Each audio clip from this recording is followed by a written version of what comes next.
आपको धन्यवाद हो ठीक समय प्रोग्राम को लाइन मध्य जोड़े देले आसन तमें प्रभुंकर वाक्य आम ध्यान रखा।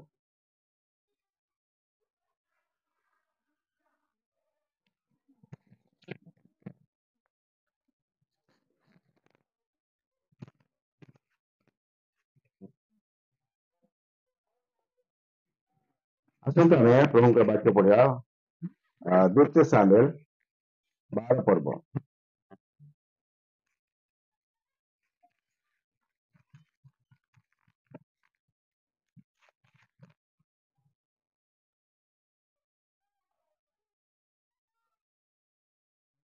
द्वितीय सामुएल 12 पर्व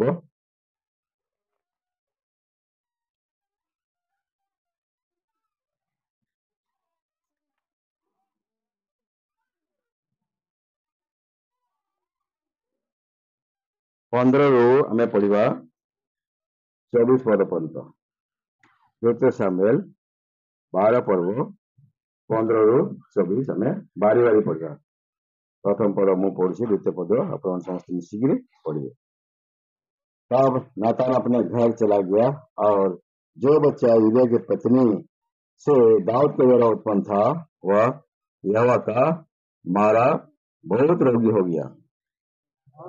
तू दाऊद तांको बलिदान निमंते परमेश्वर को निकटरे निवेदन कले और दाऊद उपवास कले और तांको पवित्र भूमि रे पड़ी रहिले।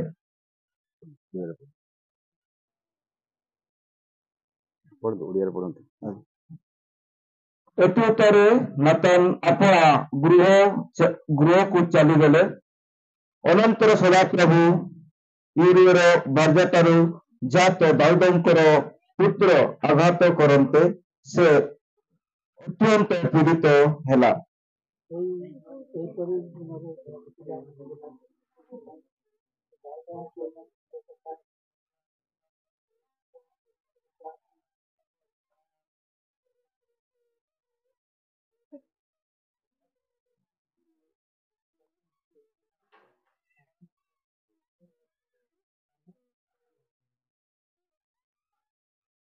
एथिरे दाऊद गृहस्थ प्राचीन माने उठी तांको भूमि रे उठाइबा पाई तांको निकटरे छुड़ा हेले, मात्र से समत हेले नहीं किंवा सेमानक संगे भोजन कले नहीं। तापरे दाऊद उठिले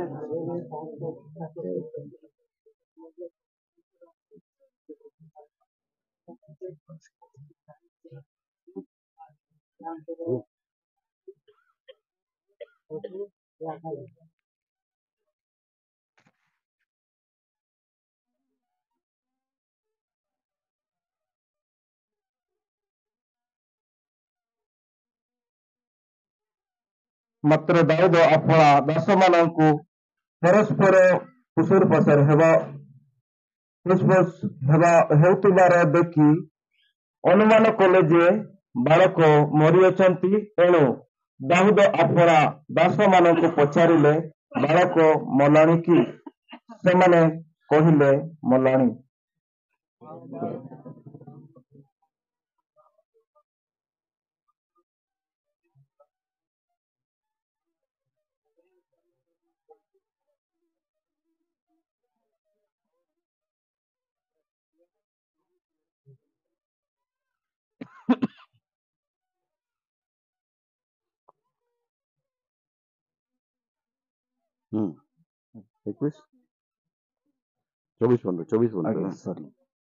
एथिरे तांको दास माने तांको कहिले आपण एक प्रकार कर्म कले बालक बंचितिबा बेले आपण ताहा पाई उपवास और रोदन कले, मात्र बालक मला उतारे आपण उठी भोजन कले।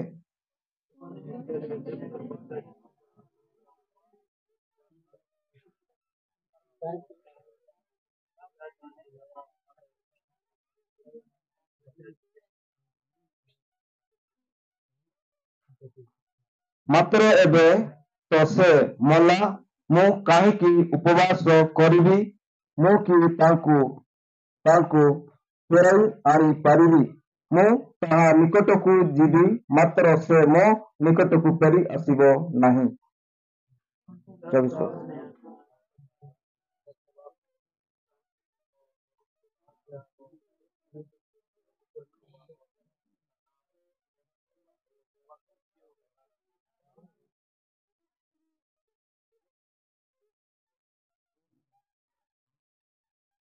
ସେତିକି ପ୍ରଭୁ ବାଟ ପ୍ରତିଦିବାକି ଧରମକୁ ଆଶୀର୍ବାଦ କରନ୍ତୁ। ଆମେ ଏଇଠି ଦେଖୁଛୁ ଯେ ଦାଉଦଙ୍କର ଓରିଆ ତରଫରୁ ଗୋଟିଏ ସନ୍ତାନ ଥିଲା। ଦାଉଦଙ୍କର ଓରିଆ ଯୋଉ ସ୍ତ୍ରୀ ଥିଲା ତା ତରଫରୁ ଗୋଟେ ସନ୍ତାନ ଥିଲା। ଆଉ ସେ ସନ୍ତାନ କଣ ହେଲା, ବହୁତ ପୀଡ଼ିତ ଥିଲା, ମାନେ ବହୁତ ରୋଗୀ ହେଇଗଲା। ଆଉ ଯେତେବେଳେ ରୋଗୀ ହେଲା, ଦାଉଦ କଣ କଲେ ନା ତାଙ୍କ ପାଇଁ ପ୍ରାର୍ଥନା କରୁଛନ୍ତି। ଆଉ ଖାଇବା ପିଇବା ସବୁ ଛାଡ଼ିଦେଲେ, ସେ ପ୍ରାର୍ଥନା କରୁଛନ୍ତି। ଷୋଳପଦକୁ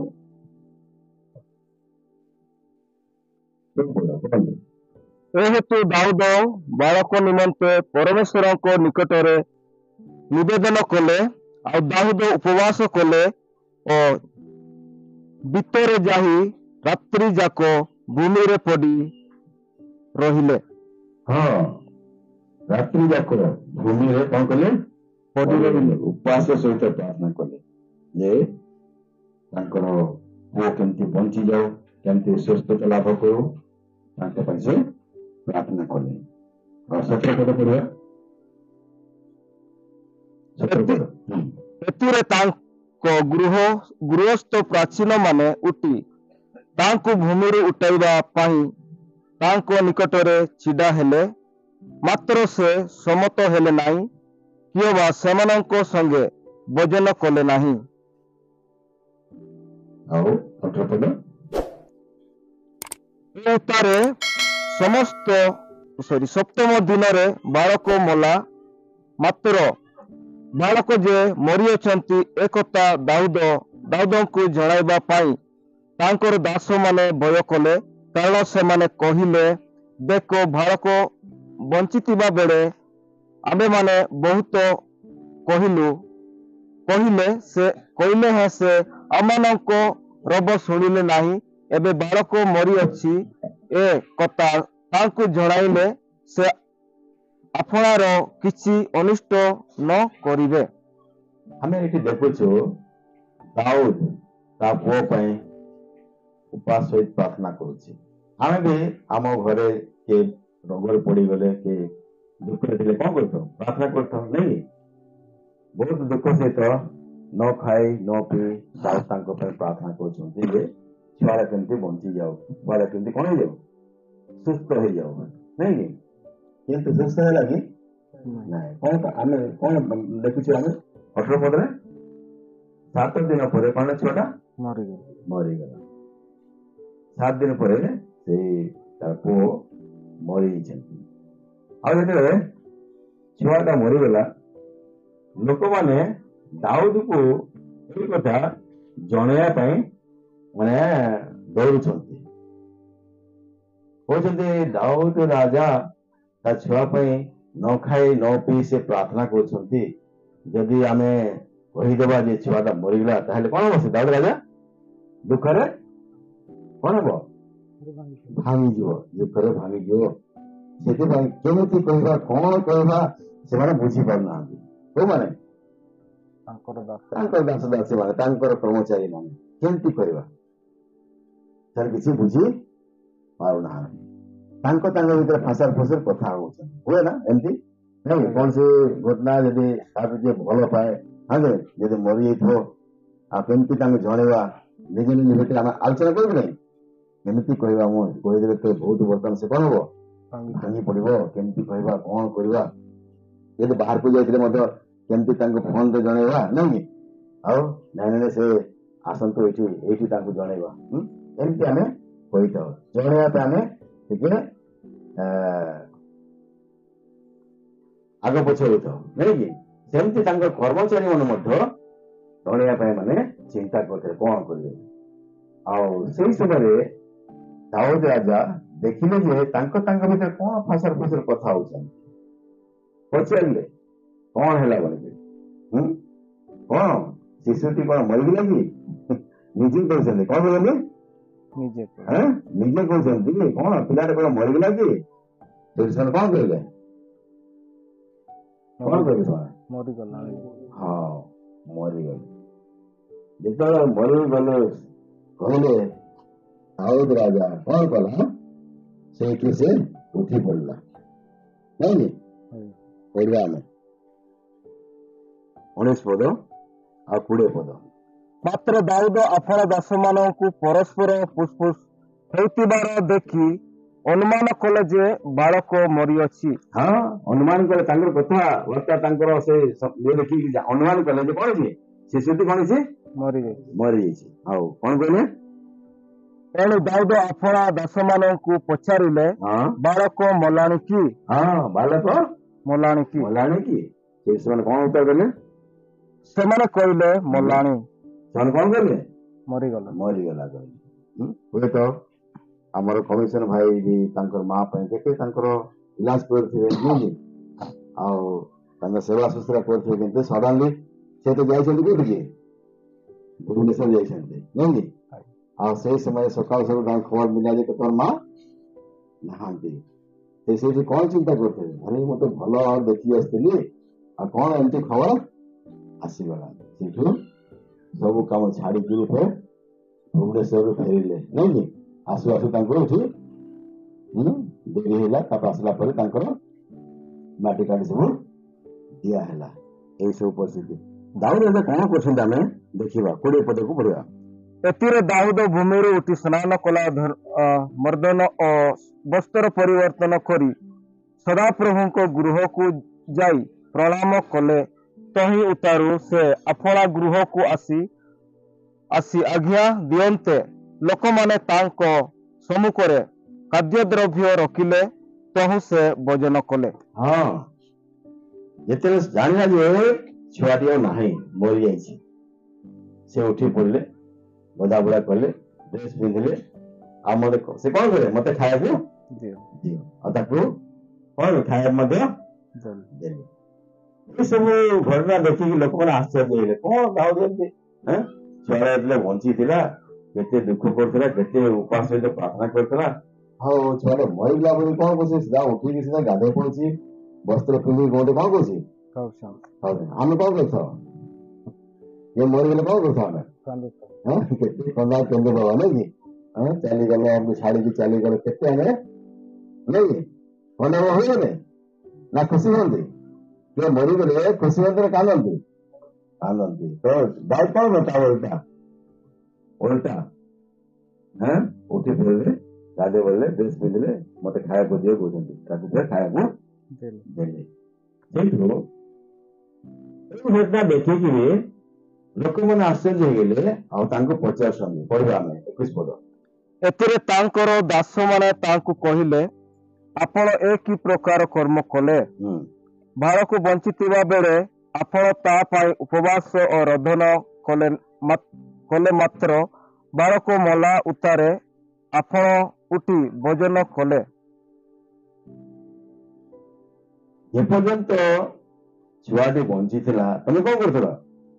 କେତେ କାନ୍ଦୁଥିଲ, କେତେ ଉପାସ କରୁଥିଲ, ପ୍ରାର୍ଥନା କରୁଥିଲ, କିନ୍ତୁ ସେ ଛୁଆଟା ଯେତେବେଳେ ମରିଗଲା କଣ କରୁଛ ତମେ? କହୁଛି କଣ କରୁଛ? ଆରେ ଭୋଜନ କରୁଛ, ଏଇଟା କଣ ଭଲ କଥା କି? ଉଠି ପଡିଲ, ଗାଧୋଇ ପଡିଲ, ଆଉ କଣ କରୁଛ? ମତେ ଖାଇବାକୁ ଦିଅ କହୁଛ, ଏଇଟା କଣ ଠିକ କାମ କରୁଛ କି? କାହାକୁ ପଚାରୁଛନ୍ତି? ଦାଉଦ ରାଜାକୁ ପଚାରୁଛନ୍ତି, ତାଙ୍କର କର୍ମଚାରୀ ମାନେ। ସେ କଣ ଉତ୍ତର ଦେଲେ ପଢିବା ଆଗେ 21 ପଦ। ତହିଁରେ ସେ କହିଲେ, ବାଳକ ବଞ୍ଚିଥିବା ବେଳେ ମୁଁ ଉପବାସ ରୋଦନ କଲି, କାରଣ ମୁଁ କହିଲି,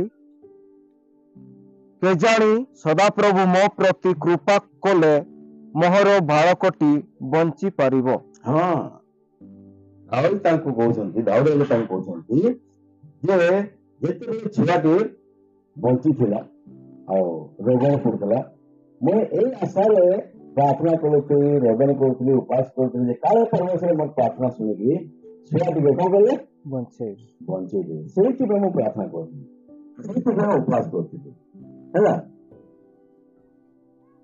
ଆଉ କିନ୍ତୁ ବର୍ତ୍ତମାନ ଛୁଆଟି କଣ ଅଛି, ବଞ୍ଚିଛି କି? ସେ ତ ଚାଲି ଯାଇଛି। କଣ ପାଇଁ ମୁଁ ତାଙ୍କ ପାଇଁ ଉପାସ କରିବି, କଣ ପାଇଁ ମୁଁ ଦୁଃଖୀ ହେବି? କହିବା 22 ପଦ। ମାତ୍ର ଏବେ ତ ସେ ମଲା, ମୁଁ କାହିଁକି ଉପବାସ କରିବି? ମୁଁ କି ତାକୁ ଫେରାଇ ଆଣି ପାରିବି? ମୁଁ ତାହା ନିକଟକୁ ଯିବି, ମାତ୍ର ସେ ମୋ ନିକଟକୁ ଫେରି ଆସିବ ନାହିଁ। ମୁଁ ଏବେ ଉପାସ କରିବି, କାନ୍ଦିଲେ କଣ ଛୁଆଟା ଫେରି ଆସିବ କି? ଏବେ କମିଶନ ଭାଇ ଯେତେ କାନ୍ଦିଲେ କି ମୁଣ୍ଡ ବାଡିଲେ ତାଙ୍କ ମା ଟା କଣ ଫେରି ଆସିବ କି?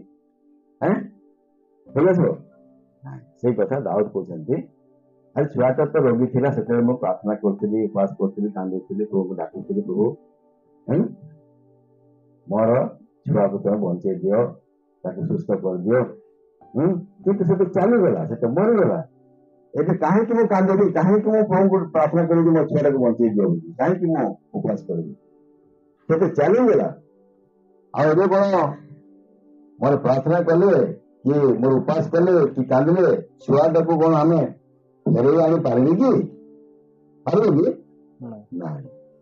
ରୋଜ ବ୍ୟକ୍ତି ଚାଲିବ, ତାକୁ ଆମେ ପୁଣି ଫେରେଇ ଆଣିବା।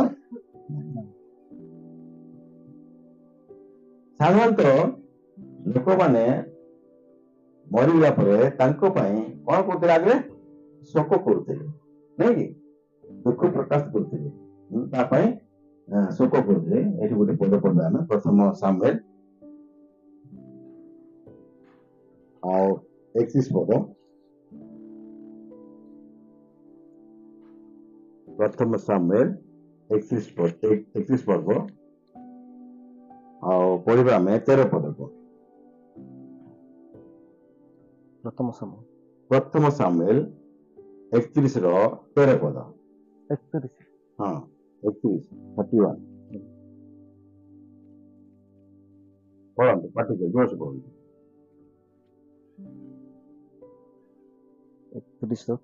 ପୁଣି ସେମାନେ ସେମାନଙ୍କର ଅସ୍ଥି ନେଇ ଯାବେସ୍ତ ଜାହୁ ବୃକ୍ଷ ତଳେ ପୋଡ଼ି ରଖିଲେ ଓ 7 ଦିନ ଉପବାସ କଲେ।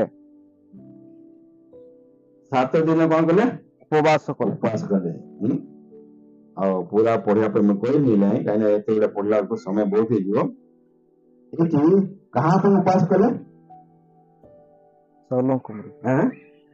କାହା ପାଇଁ? ସାଉଲ ରାଜା ପାଇଁ। ସାଉଲ ରାଜା ଯେତେବେଳେ ମରିଗଲା ଯୁଦ୍ଧରେ, ନାଇଁ କି, ପାଲେଷ୍ଟିନ ତାର ମୁଣ୍ଡ କାଟିଦେଲେ। ଆଉ ଯେତେବେଳେ ଏଇ କଥା ଜାଣିଲେ ଇସ୍ରାଏଲୀ ମାନେ, ତାଙ୍କର ହାଳ ସବୁ କାଣିକି ତାକୁ କଣ କଲେ, ତାର ଅନ୍ତିମ ସଂସ୍କାର କଲେ। ପଢିବା 12 ପଦ। ସମସ୍ତ ବିକ୍ରମଶାଳୀ ଲୋକ ଉଠି ସେହି ରାତ୍ରି ଯାକ ଗମନ କରି ସାଉଲଙ୍କର ଓ ତାଙ୍କର ପୁତ୍ରମାନଙ୍କ ଶରୀର ବୈତଶାନ ପ୍ରାଚୀରରୁ ଯାବେସକୁ ନେଇ ସେଠାରେ ସେସବୁ ଦଗ୍ଧ କଲେ। ଦଗ୍ଧ କଲେ ମାନେ ଜଳେଇ ଦେଲେ। ଜଳେଇବା ପ୍ରଥା ଅଛି କି ନାଇଁ? ଅଛି କି ନାଇଁ? ମଣିଷ ମରିଲା ପରେ ତାର ଶରୀରକୁ କଣ କରନ୍ତି? ଜଳେଇ ମଧ୍ୟ ଦିଅନ୍ତି, ପୋତି ମଧ୍ୟ ଦିଅନ୍ତି। ତ ସେ ତାକୁ କଣ କରେ, ସେମାନେ ଜଳେଇ ଦେଲେ। ତାପରେ କଣ କଲେ ସେମାନେ? 7 ଦିନ ତାପରେ କଣ କଲେ? ଶୋକ କଲେ, ଉପବାସ କଲେ। ତ ଏଇ ପ୍ରଥା ଆଗରୁ ଥିଲା, ଇସ୍ରାଏଲୀ ମାନଙ୍କର ମଧ୍ୟ ଥିଲା। 7 ଦିନ ଉପବାସ କଲେ, 7 ଦିନ ତାଙ୍କ ପାଇଁ ଶୋକ ପାଳନ କରିବେ। ଆଉ ଜଣଙ୍କ ବିଷୟରେ ଦେଖିବା ଆମେ, ଦ୍ୱିତୀୟ ବିବରଣ ଆଉ 34 ପର୍ବ। ଦ୍ୱିତୀୟ ବିବରଣ 34 ପର୍ବ ଆଉ 8 ପଦ। ଏ ଉତ୍ତରେ ଇସ୍ରାଏଲ ସନ୍ତାନଗଣ ମୋଆବ ପଦାରେ 30 ଦିନ ରୋଦନ କଲେ। ଏଥିରେ ମୂଷାଙ୍କ ହେତୁ ଶୋକରେ ସେମାନଙ୍କ ରୋଦନର ଦିନ ସମ୍ପୂର୍ଣ୍ଣ ହେଲା। କେତେ ଦିନ ରୋଦନ କଲେ? 30 ଦିନ। କାହା ପାଇଁ? ମଶା ପାଇଁ। ମଶା ଇସ୍ରାଏଲ ମାନଙ୍କର କଣ ଥିଲା? ଲିଡର ଥିଲା। ମିଶର ଦେଶରୁ ବାହାର କରିକି କାନାନକୁ ନେଇ ଅଛନ୍ତି, କିନ୍ତୁ ସେ କାନାନ ପହଞ୍ଚି ପାରିଲେ ନାହିଁ। ଅଧା ରାସ୍ତାରେ ମଶାଙ୍କର କଣ ହେଲା? ମୃତ୍ୟୁ ହେଲା। ଆଉ ସେ ମୃତ୍ୟୁ ଫଳରେ ଇସ୍ରାଏଲ ମାନେ ତାଙ୍କ ପାଇଁ କେତେ ଦିନ ଶୋକ କଲେ? 30 ଦିନ ଶୋକ କଲେ। ତ ଇସ୍ରାଏଲ ମାନଙ୍କର ଗୋଟେ ପ୍ରଥା ଥିଲା, ଯିଏ ମରିଯାଏ ତାଙ୍କ ପାଇଁ ସେମାନେ କଣ କରୁଥିଲେ? ଶୋକ ପ୍ରକାଶ କରୁଥିଲେ। ଶୋକ କରୁଥିଲେ ଆଉ ତାଙ୍କ ପାଇଁ ପରମେଶ୍ୱରଙ୍କୁ ପ୍ରାର୍ଥନା କରୁଥିଲେ। କିନ୍ତୁ ଦାଉଦ ଏଇଠି କହୁଛନ୍ତି ଯେ ଯେପର୍ଯ୍ୟନ୍ତ ମୋ ପୁଅ ବଞ୍ଚିଥିଲା ମୁଁ ତାଙ୍କର ସୁସ୍ଥତା ପାଇଁ ପ୍ରାର୍ଥନା କରୁଥିଲି, କାଳେ ପ୍ରଭୁ ମୋର ପ୍ରାର୍ଥନା ଶୁଣିବେ ଆଉ ତାଙ୍କୁ କଣ କରିବେ? ସୁସ୍ଥତା ଦେବେ। ସେଥିପାଇଁ କିନ୍ତୁ ସେ ତ ମରିଯାଇଛି, ସେ ଚାଲିଯାଇଛି, ତାକୁ ତୁମେ ଫେରି ଆଣିପାରିବେ ନାହିଁ। ସେଥିରେ କଣ କଣ ଶୋକ କରିବି, କଣ କଣ ତାଙ୍କ ପାଇଁ ଦୁଃଖ କରିବି? ସେଥିପାଇଁ ସେ ଗାଧୋଇ ବୋଧେ ଡ୍ରେସ୍ ପତ୍ର ହେଇକି ଖାଇବାକୁ ମାଗିଲେ। ସାଧାରଣତଃ ଆନନ୍ଦ କିଏ ଦୁଃଖୀ ହେଲେ, କିଏ ରୋଗୀ ପଡ଼ିଲେ ପ୍ରାର୍ଥନା କରିଥାଉ। ଜଣେ ରାଜାଙ୍କ ବିଷୟ ଆମେ ଦେଖୁ, ସେ ଯେତେବେଳେ ରୋଗୀ ଥିଲା ସେ ପ୍ରଭୁଙ୍କୁ ପ୍ରାର୍ଥନା କଲା, ଆଉ ପ୍ରଭୁ ପ୍ରାର୍ଥନା ଶୁଣି କଣ କଲେ? ତାକୁ ସୁସ୍ଥତା ଦେଲେ। କାହା ବିଷୟରେ କହୁଛି ମୁଁ? ଜଣେ ରାଜା ଥିଲେ, ରୋଗୀ ହେଇଗଲେ, ଯେତେବେଳେ ପ୍ରାର୍ଥନା କଲେ ପ୍ରଭୁ ତାଙ୍କୁ ସୁସ୍ଥତା ଦେଲେ। କିଏ ସେ? କିଏ? ହିଜକିୟା ରାଜା। କିଏ? ହିଜକିୟା। ପଢିବା ନା ଜିସାୟ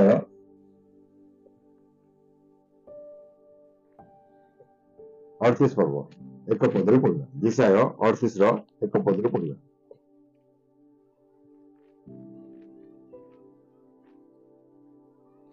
ଅଠତିରିଶ 38 ର 1 ପଦରୁ। ସେ ସମୟରେ ହିଜକିୟ ସାଂଘାତିକ ପୀଡା ହୋଇଥିଲା। ସେ ସମୟରେ ହିଜକିୟ ସାଂଘାତିକ ପୀଡା ହୋଇଥିଲା, ରୋଗୀ ହେଇଥିଲା ହେଲା।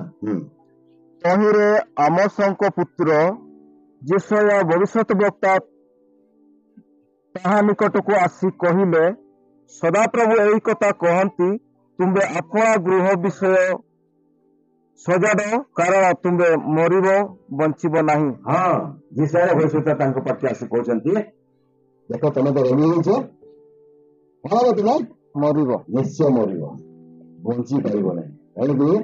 ତୁମ ପରିବାରରେ ଯାହା ଯାହା କହିବା ଅଛି କହିଦିଅ। କହନ୍ତି କି ନାହିଁ ମରିବା ପୂର୍ବରୁ? କେତେ ଜଣ କହିଦିଅନ୍ତି, ସେ ଜାଣିପାରନ୍ତି ମୋର ମରିବା ସମୟ ଆସିଯାଇଛି। ପୁଅକୁ ଡାକିବ, କିଏ ତାଙ୍କ ଝିଅଙ୍କୁ ଡାକିବ, ବାବାରେ ମୁଁ ମରିଯିବି ହେଲା, ଆଉ ୟାକୁ ୟା କରିବୁ, ତାକୁ ସେୟା କରିବୁ, ଏମିତି କେତେ ଜଣ କହନ୍ତି, କହନ୍ତି କି ନାହିଁ? ସେଇ କଥା ଜିସାୟ ଆସିକି କହୁଛନ୍ତି କାହାକୁ? ହିଜକିୟା ରାଜାକୁ କହୁଛନ୍ତି, ତମେ ନିଶ୍ଚୟ ମରିବ। ଏ ରୋଗଟା ତମେ ମୃତ୍ୟୁଟା ଆସିଛି, ନିଶ୍ଚୟ ମରିବ। ତେଣୁକରି ତମ ପରିବାରରେ ଯାହା କହିବାର ଅଛି କହିଦିଅ, ବଞ୍ଚିବେ। କିନ୍ତୁ ସେଇ ସମୟରେ ହିଜକିୟା ରାଜା କଣ କଲା? ପ୍ରାର୍ଥନା କଲା। ଏଥିରେ ହିଜକିୟ କାନ୍ଥ ଆଡେ ମୁଖ ଫେରାଇ ପ୍ରଭୁଙ୍କ ନିକଟରେ ପ୍ରାର୍ଥନା କରି କହିଲା, ହେ ସଦା ପ୍ରଭୁ, ମୁଁ ବିନୟ କରୁଅଛି, ମୁଁ କିପରି ସତ୍ୟତାରେ ଓ ସିଦ୍ଧ ଅନ୍ତଃକରଣରେ ତୁମ୍ଭ ସମ୍ମୁଖରେ ଗମନାଗମନ କରିଅଛି ଓ ତୁମ୍ଭ ଦୃଷ୍ଟିରେ ଉତ୍ତମ କର୍ମ କରିଅଛି, ଏହା ଏବେ ସ୍ମରଣ କର। ଆଉ ହିଜକିୟ ଅତିଶୟ ରୋଦନ କଲା। କିଏ? ହିଜକିୟ ପ୍ରାର୍ଥନା କରୁଛି ସଦାପ୍ରଭୁ ପରମେଶ୍ୱର, ପ୍ରଭୁ ମୁଁ ଅନେକ ଭଲ କାମ କରୁଛି, ପ୍ରଭୁ ତ ମନେ ପକାଅ, ଆଉ ସ୍ମରଣ କରୁଅଛି, ମୁଁ ଯେ ଭଲ କାମ କରିଛି ପ୍ରଭୁ ତୁମେ ଟିକେ ମନେ ପକାଅ, ଆଉ ମୋ ଉପରେ କଣ କର? ଅନୁଗ୍ରହ କର। ଉପାସ କାନ୍ଦି କାନ୍ଦି ସେ ପ୍ରାର୍ଥନା କରୁଛନ୍ତି। ତା ପ୍ରାର୍ଥନା ସଦାପ୍ରଭୁ ପରମେଶ୍ୱର ଶୁଣିଲେ।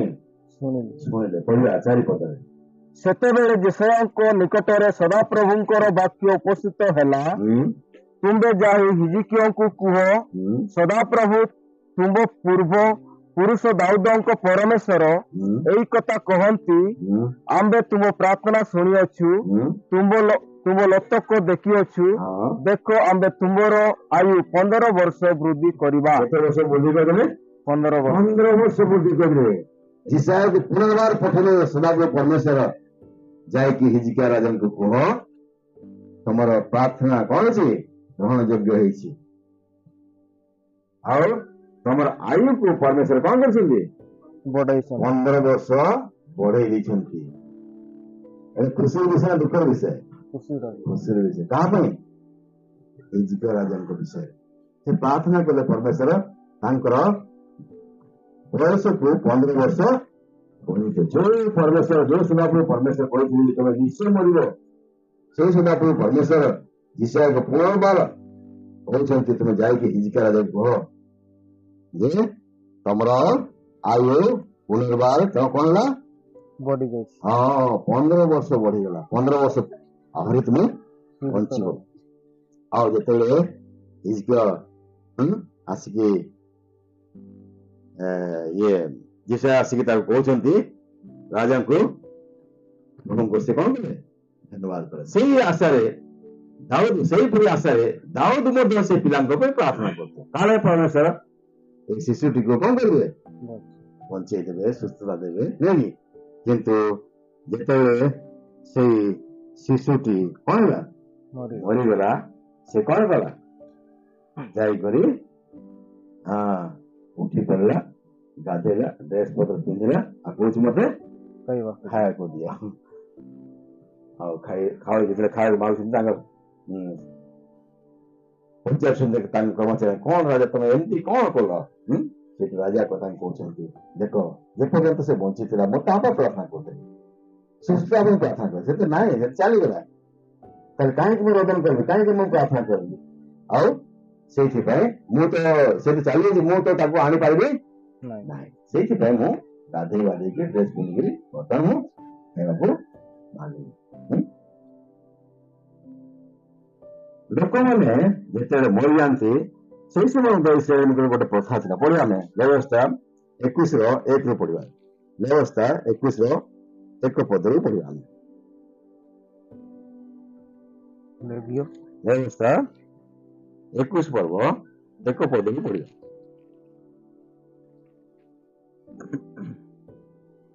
ଅନନ୍ତର ସଦାପ୍ରଭୁ ମୂଷାଙ୍କୁ କହିଲେ, ତୁମ୍ଭେ ହାରାଣଙ୍କ ପୁତ୍ର ଯାଜକଗଣଙ୍କୁ କୁହ, ଆପଣା ଲୋକମାନଙ୍କ ମଧ୍ୟରୁ ମୃତ କୌଣସି ଲୋକ ସକାଶୁ ସେମାନଙ୍କର କେହି ଆପଣାକୁ ଅଶୁଚି କରିବ ନାହିଁ।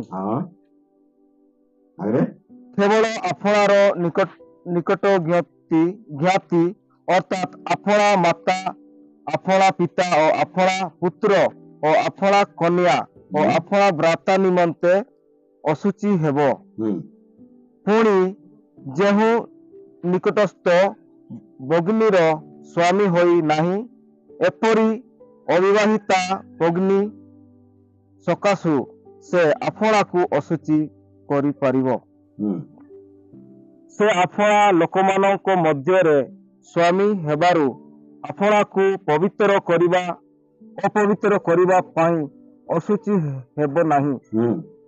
ସେମାନେ ଆପଣା ମସ୍ତକ ମୁଣ୍ଡନ କରିବେ ନାହିଁ ଓ ଆପଣା ଦାଢ଼ିର କଳ କ୍ଷୌର କରିବେ ନାହିଁ, କିମ୍ବା ଆପଣା ଶରୀରରେ ଅସ୍ତ୍ରଘାତ କରିବେ ନାହିଁ। ଅସ୍ତ୍ରଘାତ କରିବେ ନାହିଁ। ସାଧାରଣତଃ ଆଜି ସେଦିନ କମିଶନ ମତେ ଫୋନ କରି ପଚାରିଲା, ଆଜ୍ଞା କଣ କରିବା, ଆଉ ଆମେ କେମିତି ଶୁଦ୍ଧି କ୍ରିୟା କରିବା, କଣ ଆମେ ଲଣ୍ଡା ହେବା କି କଣ ହେବା? ତ ଏଠି ବାକ୍ୟ କଣ କହୁଛି? ଯେହେତୁ ଆମେ କଣ ଅଟୁ? ଯାଜକ ବର୍ଗ। କଣ ଅଟୁ ଆମେ? ତମେ କଣ ମନୋନୀତ ବ୍ୟକ୍ତି ଆଉ ଈଶ୍ୱରଙ୍କର ତମେ କଣ? ପବିତ୍ର ଜାତି ଯାଜକ ବର୍ଗ ଅଟ। ସେଇଥିପାଇଁ ତମେ ନିଜକୁ ଅଶୁଚି କର ନାହିଁ ଲେଖାଛି ହେଲା। ଆଉ 4 ପଦ କଣ ଲେଖାଛି? ସେ ଆପଣା ଲୋକମାନଙ୍କ ମଧ୍ୟରେ ସ୍ୱାମୀ ହେବାରୁ ଆପଣାକୁ ଅପବିତ୍ର କରିବା ପାଇଁ अशुचि है नहीं। हाँ, हिंदी में कैसी, पर याजक होने के नाते वह अपने लोगों के प्रधान है, इसलिए वह अपने आप को ऐसा अशुद्ध ना करे कि अपवित्र होए। और सही थी पाई 500 पद लिखा है, पढ़िए 5 पद को। ସେମାନେ ଆପଣା ଆପଣା ମସ୍ତିଷ୍କ ମୁଣ୍ଡନ କରିବେ ନାହିଁ ସେମାନେ ଆପଣା ମସ୍ତକ ମୁଣ୍ଡନ କରିବେ ନାହିଁ ନାହିଁ ଓ ଆପଣା ଆପଣା ଦାଢିର କଳ କ୍ଷର କରିବେ ନାହିଁ ଆଉ ଆପଣା ଆପଣା ଦାଢ଼ି କ୍ଷୟ କରିବେ ନାହିଁ ନାହିଁ। ଏହା ହଉଛି କାହା ପାଇଁ? ଯାଜକ ଯାଜକ ବର୍ଗ ମାନଙ୍କ ପାଇଁ। ଆଉ ସାଧାରଣ ଲୋକ ପାଇଁ କଣ ଲେଖାଯାଇଛି? ଗଣନା ପୁସ୍ତକ 6:9 ପଦକୁ ପଢିବା। ଗଣନା ପୁସ୍ତକ 6:9 ପଦକୁ ପଢିବା।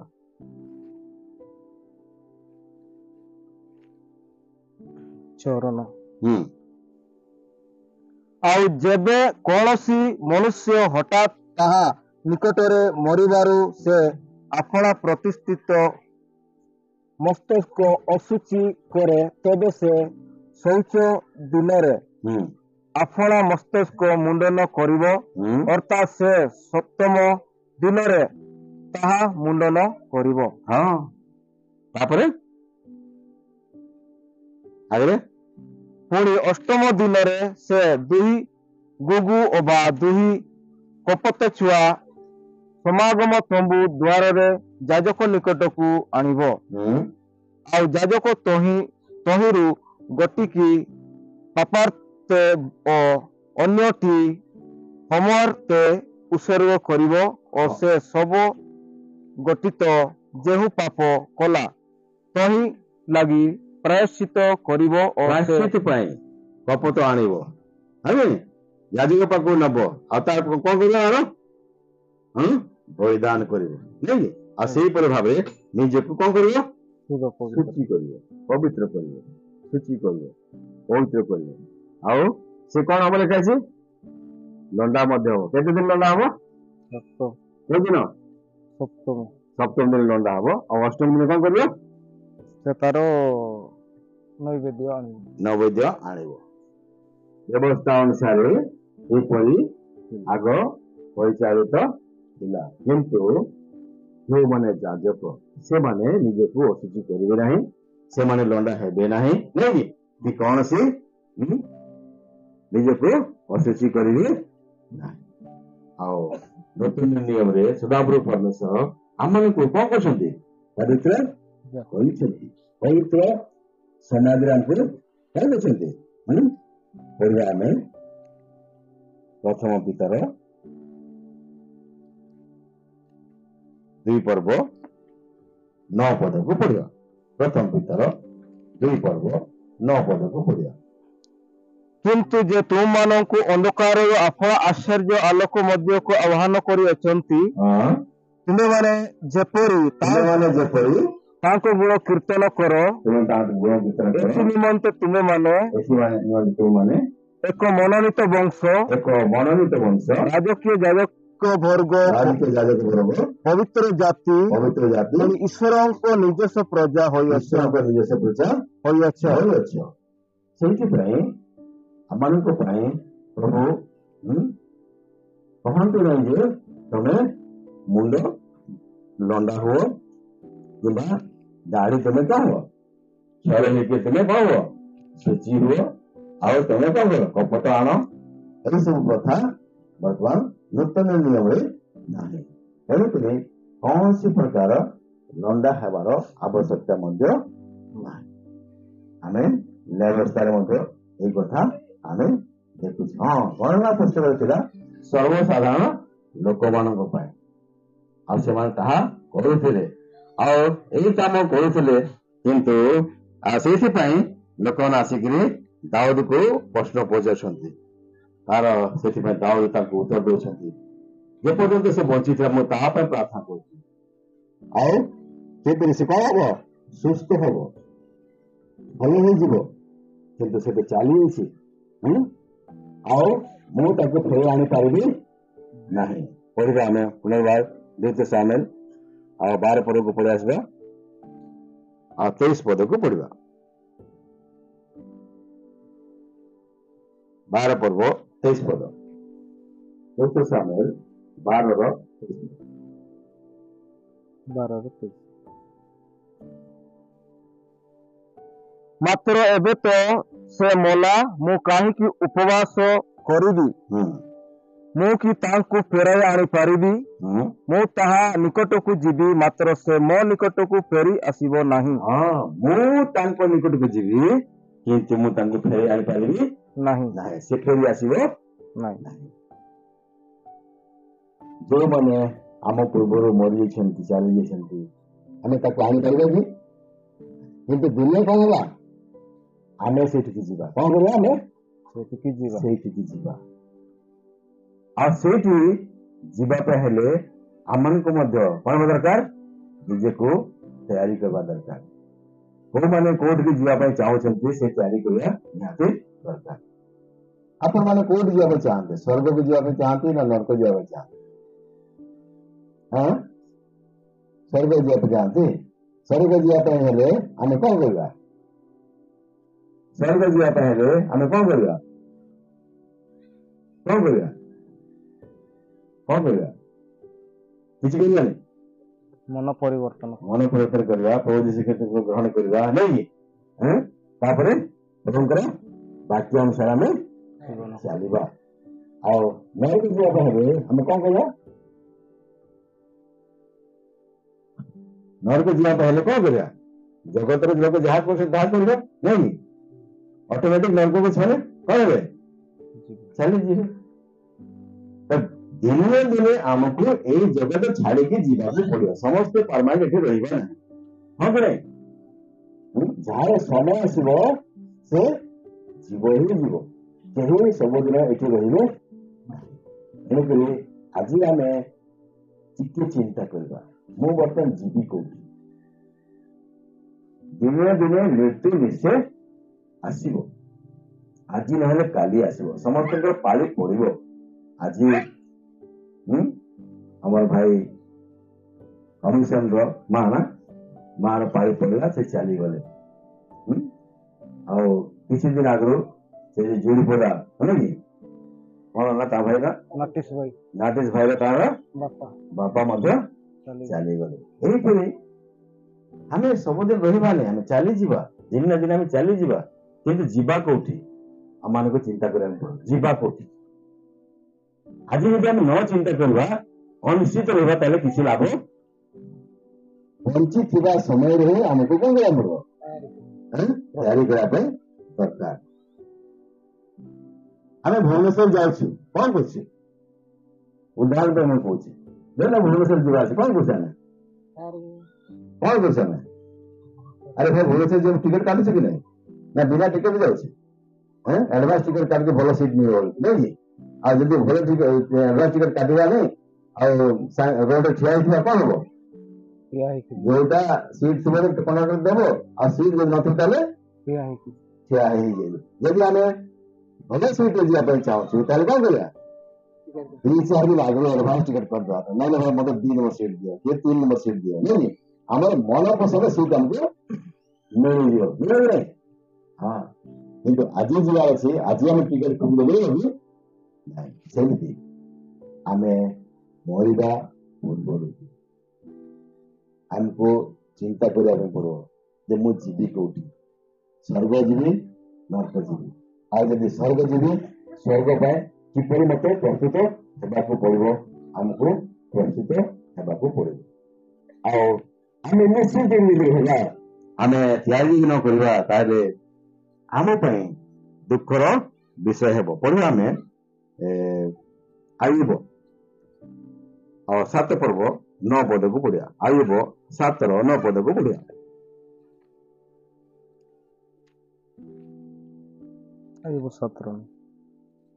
ମେଘ ଯେପରି କ୍ଷୟ ପାଇ ଅନ୍ତର୍ହିତ ହୁଏ, ସେହିପରି ସେ ପାତାଳକୁ ଓହ୍ଲାଇ ଯାଏ, ସେ ଆଉ ଉଠି ଆସିବ ନାହିଁ।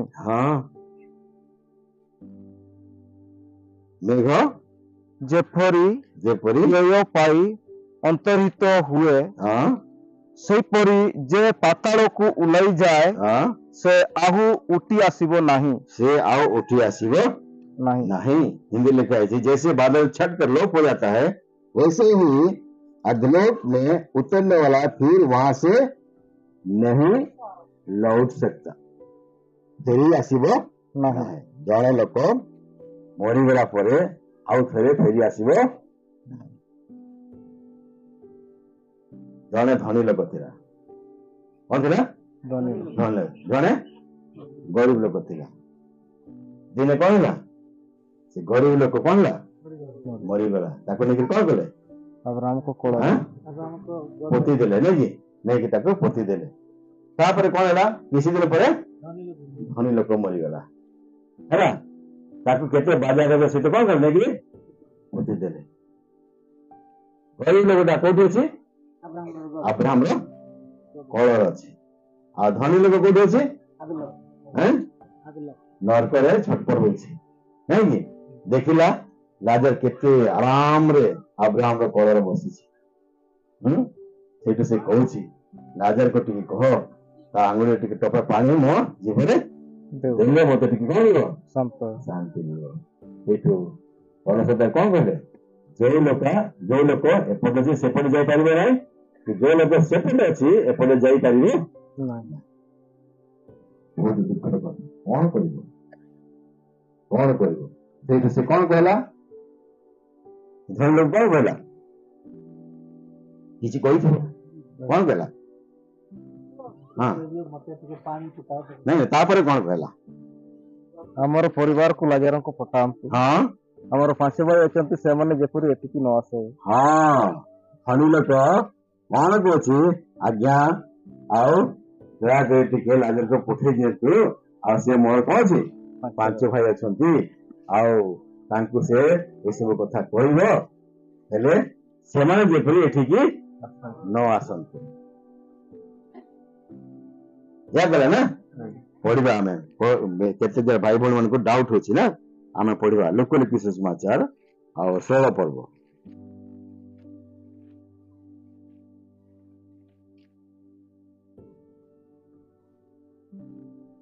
ଅଠେଇଶ ପଦକୁ ପଢିବା।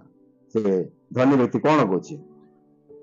କାରଣ ମୋର 5 ଭାଇ ଅଛନ୍ତି, ହଁ ସେମାନେ ମଧ୍ୟ ଯେପରି ଏହି ଯନ୍ତ୍ରଣାମୟ ସ୍ଥାନକୁ ନ ଆସନ୍ତି, ହଁ ଏଥିପାଇଁ ସେ ସେମାନଙ୍କ ନିକଟରେ ସାକ୍ଷ୍ୟ ଦେବ। ହଁ କଣ ଉତ୍ତର ମିଳିଲା? 29 ପଦ। କିନ୍ତୁ ଆବ୍ରାହମ କହିଲେ, ସେମାନଙ୍କ ନିକଟରେ ମୂଷା ଓ ମାଓବାଦୀ ମାନଙ୍କ ଧର୍ମଶାସ୍ତ୍ର ଅଛି, ସେମାନେ ସେମାନଙ୍କର କଥା ଶୁଣନ୍ତୁ। ସେଥିରେ ସେ କହିଲା, ହେ ପିତା ଆବ୍ରାହମ, ତାହା ଯଥେଷ୍ଟ ନୁହେଁ, ମାତ୍ର ଯଦି ମୃତମାନଙ୍କ ପାଖରୁ ଜଣେ ସେମାନଙ୍କ ନିକଟକୁ ଯିବ, ତାହେଲେ ସେମାନେ ମନ ପରିବର୍ତ୍ତନ କରିବେ। 21 ପଦ। କିନ୍ତୁ ସେ ତାହାଙ୍କୁ କହିଲେ, ଯଦି ସେମାନେ ମୂଷା ଓ ମାଓବାଦୀ ମାନଙ୍କ କଥା ନ ଶୁଣନ୍ତି, ତାହେଲେ ମୃତମାନଙ୍କ ମଧ୍ୟରୁ ଜଣେ ପୁନରୁତ୍ଥିତ ହେଲେ ସୁଦ୍ଧା ସେମାନେ ପରାମର୍ଶ ଗ୍ରହଣ କରିବେ ନାହିଁ। ଯଦି ଜଣେ ମରିଥିବା ଲୋକ ଯଦି ତାକୁ ପଠେଇ ଦିଆଯାଏ, କଣ କହିବେ? ତାକୁ ଗ୍ରହଣ କରିବେ। କଣ କହିବେ? ତାଙ୍କର ମା ଯଦି ଉଠିକି ପକେଇବାକୁ ଅଛି, କଣ କହିବେ? ସମସ୍ତେ ଦୌଡ଼ିକି ପଳେଇବେ। ଭୂତ ଆସିଗଲା, ଭୂତ ପଳା ପଳ। ଶୁଣିବେ ନାହିଁ କି ମାନିବେ ନାହିଁ। ସେ ଯେ ଗଲା ମାନେ ଗଲା, ସେ ଫେରି ଆସିପାରିବେ ନାହିଁ। କଣ କରାଯିବ ତାହେଲେ? ତାଙ୍କ ପାଖରେ ଅଛି କଣ ଅଛି? ପବିତ୍ର ଶାସ୍ତ୍ର। କଣ ଅଛି ଭାଇ? କଣ ଅଛି? ପଢିଲେ ପରା। ହଁ ତାଙ୍କ ପାଖରେ ଶାସ୍ତ୍ର ଅଛି। ବୈଶ୍ୱତାଙ୍କର କଣ ଅଛି? ପୁସ୍ତକ। ବୈଶ୍ୱତାଙ୍କ ପୁସ୍ତକ କୋଉଟା? ହଁ ଏ ପବିତ୍ର ବାଇବେଲ ଅଛି। ତାକୁ ସେମାନେ ପଢନ୍ତୁ ନାଇଁ କି? ଆଉ ଜାଣନ୍ତୁ, ଆଉ ମାନିକିରି ଚଳନ୍ତୁ। ଯଦି ମାନିବେ, ମନ ପରିବର୍ତ୍ତନ କରିବେ, ତାହେଲେ ସେଇ ନର୍କକୁ ଯିବେ ନାହିଁ। ଯଦି ନ ମାନିବେ, ନ ଚାଲିବେ, ତାହେଲେ କଣ ହେବେ? ସେମାନେ ବି ତମ ଭାଇ ମାନେ ବି ତମ ଜାଗାକୁ ଆସିବେ। ଆମେ ମାନେ ବର୍ତ୍ତମାନ କଣ କରିବା? ଏଇ ଭବିଷ୍ୟତାଙ୍କ ପୁସ୍ତକ ପଢିବା ନା ପଢିବା ନାହିଁ? ଶୁଣିବା ନା ଶୁଣିବା ନାହିଁ? ଏଇ ପୁସ୍ତକ ହିଁ ଆମକୁ ସ୍ୱର୍ଗ ରାଜ୍ୟର ବାଟ ଦେଖେଇବ। ଅନ୍ୟ ପୁସ୍ତକ ଦେଖେଇ ପାରିବ ନାହିଁ। ଯୀଶୁ କଣ କହିଲେ? ଯେତେବେଳେ ପହଞ୍ଚିଥିଲେ, ମୁଁ ପଥ ସତ୍ୟ ଏବଂ ଜୀବନ, ମୋ ଦେଇ ନ ଗଲେ କେହି ପିତାଙ୍କ ପାଖକୁ ପହଞ୍ଚି ପାରିବେ ନାହିଁ। ପଥ ସତ୍ୟ ଜୀବନ କିଏ ଅଛନ୍ତି? ପ୍ରଭୁ ଯୀଶୁ ଖ୍ରୀଷ୍ଟ। ଆଉ ପ୍ରଭୁ ଯୀଶୁଖ୍ରୀଷ୍ଟ ବି କଣ ଅଟନ୍ତି? ସେ ହିଁ କଣ ଅଟନ୍ତି? ବାକ୍ୟ ଅଟନ୍ତି। କଣ ଅଟନ୍ତି? ବାକ୍ୟ ବାକ୍ୟ ଅଟନ୍ତି। ଜଣ ଟିକେ ସୁଷମାଚାର ଏକ ପର୍ବ ଏକ ପଦର ଆମେ ପଢିଥାଉ। ଆଦ୍ୟରେ କଣ ଥିଲା? ବାକ୍ୟ ବାକ୍ୟ ଥିଲା। ବାକ୍ୟ କଣ ହେଲା? ଦେହବନ୍ତ ହେଲା। ନାଇଁ? ବାକ୍ୟ ହେଲା ଦେହବନ୍ତ। ତାହେଲେ ବାକ୍ୟ କିଏ? ଯୀଶୁ ପ୍ରଭୁ ଯୀଶୁଖ୍ରୀଷ୍ଟ ସ୍ୱୟଂ। ଯଦି ପ୍ରଭୁ ଯୀଶୁଖ୍ରୀଷ୍ଟଙ୍କୁ ଆମେ ନ ମାନିବା, ପ୍ରଭୁ ଯୀଶୁଖ୍ରୀଷ୍ଟଙ୍କୁ ତାଙ୍କ ନିଜ ହୃଦୟରେ ଗ୍ରହଣ ନ କରିବା, ଆଉ ସେ ଆମକୁ ସ୍ୱର୍ଗକୁ ନେଇପାରିବେ କି? ନାହିଁ। ସେଇଥିପାଇଁ ତ ଯୀଶୁ କହିଲେ ମୁଁ ହିଁ ପଥ, ମୁଁ ହିଁ ସତ୍ୟ, ମୁଁ ହିଁ ଜୀବନ। ବିନା ମୋତେ କିଏ ସ୍ୱର୍ଗକୁ ଯାଇପାରିବେ ନାହିଁ। ବହୁତ 12:4 କଣ କରୁଛ? ତାହାଙ୍କ ଛଡ଼ା ଆଉ କାହାରିଠାରେ ସ୍ୱର୍ଗ ତଳେ ପୃଥିବୀରେ କାହାରି ନାମ ଆଉ ଦିଆଯାଏ କୌଣସି ନାମ ଦିଆଯାଏ ଦିଆଯାଏ नहीं, जहाँ द्वारा हमें कौन पाएगा? स्वर्ग के नीचे पृथ्वी पर और कोई दूसरा नाम नहीं दिया गया है जिसके द्वारा हम उद्धार पा सकते हैं। मार्क की सुसमाचार कौन कहते हैं? जो कोई यीशु का नाम लेगा वो उद्धार पाएगा। जे के प्रभु यीशु ख्रीष्ट का नाम लेगा से कौन पाएगा? परित्राण पाएगा। परित्राण पाएगा। आज यीशुଙ୍କର नाम ନେବା ପାଇଁ ଲୋକମାନେ କୁଣ୍ଠାବୋଧ କରନ୍ତି। ଯୀଶୁଙ୍କର କଥା ଶୁଣିବା ପାଇଁ ଲୋକମାନେ କଣ କରନ୍ତି? କୁଣ୍ଠାବୋଧ କରନ୍ତି। ଆଜି କୁଣ୍ଠାବୋଧ କରୁଛନ୍ତି। କିନ୍ତୁ କାଲି ଯଦି ଏଇ ଶରୀର ପ୍ରାଣବାୟୁଟା ଉଡିଯିବ, କୋଉଠି ଯିବ, ହଁ, ଆଉ ଯୋଉଠି ସେ ଧଇବାକୁ ଯାଇଛି ସେଇଠି ଯଦି ଯାଇକି ଆମେ ପ୍ରସ୍ତାବ କରିବା ତାହେଲେ କିଛି ମୂଲ୍ୟ ଦେବେ। ବଞ୍ଚି ଥାଉ ଥାଉ, ଜୀବନ ଥାଉ ଥାଉ, ଶରୀର ଭିତରେ ଯେପର୍ଯ୍ୟନ୍ତ ପ୍ରାଣବାୟୁ ଥାଏ ସେଇ ସମୟରେ ଯଦି ଆମେ ପ୍ରଭୁ ଯୀଶୁଖ୍ରୀଷ୍ଟଙ୍କୁ ପ୍ରାଣକର୍ତ୍ତା ଉଦ୍ଧାରକର୍ତ୍ତା ଯଦି ଗ୍ରହଣ କରିଥିବା ଆଉ ତାଙ୍କର ବାକ୍ୟ ଅନୁସାରେ ଚାଲୁଥିବା ତାହେଲେ ସ୍ୱର୍ଗରେ ଆମ ପାଇଁ କଣ ହବ? ସିଟ୍ କଣ ହବ? ବୁକିଂ ହେଇଯିବ। ନହେଲେ ଯେତେ ମୁଣ୍ଡ ବାଡେଇଲେ ମଧ୍ୟ କିଛି ପଳାଦେବ ନାହିଁ। ତାହେଲେ ପଢିବା ଆମେ ପ୍ରକାଶିତ ବାକ୍ୟ ଏକ ପର୍ବ, ପ୍ରକାଶିତ ବାକ୍ୟ ଏକ ପର୍ବ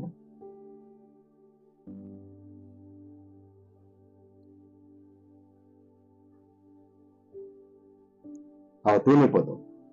ଯେ ପାଠ କରେ ଓ ଯେଉଁମାନେ ଏଇ ବାବବାଣୀ ଶ୍ରବଣ ପାଠ କରେ ଆଉ ଯେ ଏଇ ବାବବାଣୀ ଶ୍ରବଣ କରନ୍ତି ଭାବବାଣୀ ଶ୍ରବଣ କରନ୍ତି ପୁଣି ସେଥିରେ ଲିଖିତ ଆଉ ସେଥିରେ ଲିଖିତ ବିଷୟ ସବୁ ପାଳନ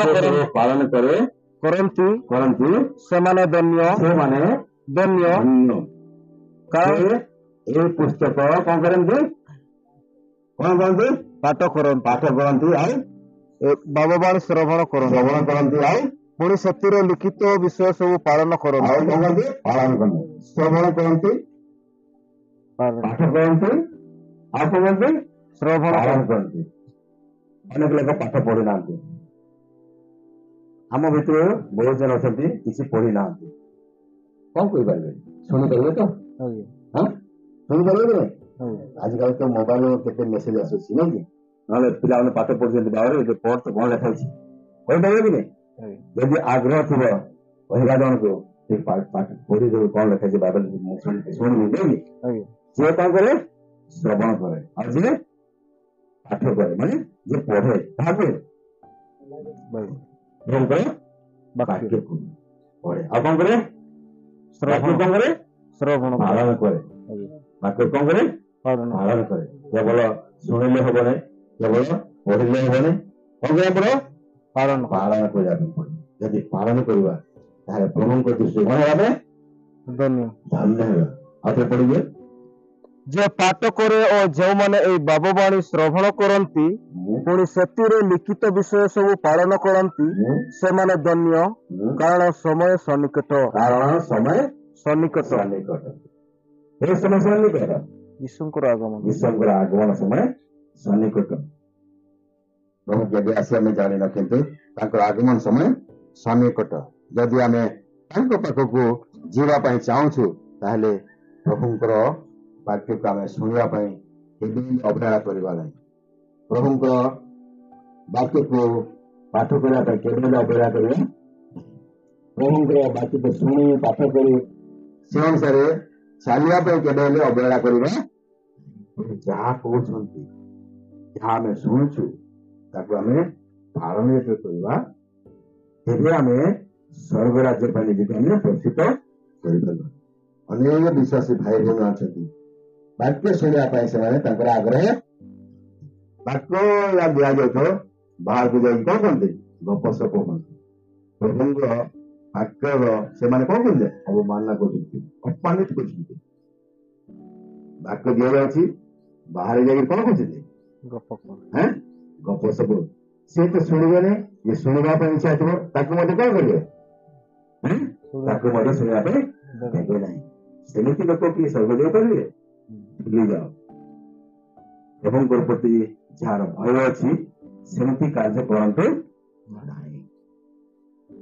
ପ୍ରଭୁଙ୍କର ଇଜ୍ଜତ କରିବା ଶିଖିବା ସମ୍ମାନ କରିବା ଶିଖିବା ଆମେ ଯେତେବେଳେ ପ୍ରଭୁଙ୍କର ବାକ୍ୟ ଦିଏ ଗପସପ ନାହିଁ ଧ୍ୟାନ ପୂର୍ବକ ପ୍ରଭୁଙ୍କର ବାକ୍ୟକୁ ଆମେ ଶୁଣିବା। କୋଉ ବାକ୍ୟ ଦ୍ୱାରା ପ୍ରଭୁ ଆପଣଙ୍କ ସହିତ କଥାବାର୍ତ୍ତା କରିବେ ଧ୍ୟାନ ବି ନ ଦେବା ତାହେଲେ କିଛି ଜାଣିପାରିବେ ସେମିତି ପାଠ କରିବ। ଆଉ ଯୋଉ ବାକ୍ୟ ଦ୍ୱାରା ପ୍ରଭୁ ଆମ ସହିତ କଥାବାର୍ତ୍ତା କରନ୍ତି ସେ ବାକ୍ୟକୁ ଆମେ ପାଳନ କରିବା। ତେବେ ପ୍ରଭୁଙ୍କ ଦୃଷ୍ଟିରେ ଆମେ କଣ ହେବା ହେବା ଆଉ ତାଙ୍କ ରାଜ୍ୟ ମଧ୍ୟ ଆମେ କଣ ହେବା ପ୍ରସ୍ତୁତ ହେବା। ଧନୀ ଲୋକ ପ୍ରାର୍ଥନାକୁ ଇବ୍ରାହିମ ଶୁଣିଲେ କି ନାଇଁ ସେ ନର୍କ ପ୍ରାର୍ଥନା କରିବା ସେଇଠି କିଏ ଶୁଣିବେ ବର୍ତ୍ତମାନ ସମୟ ଅଛି।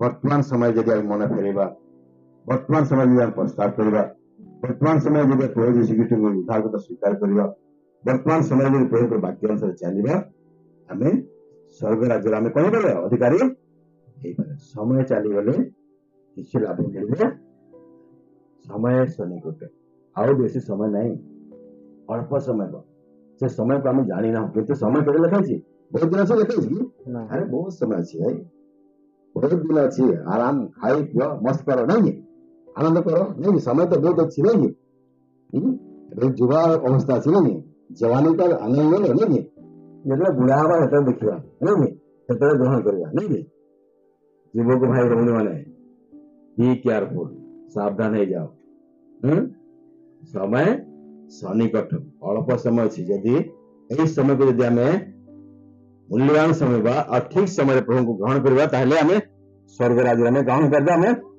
ଗ୍ରହଣ ହେଇପାରିବା।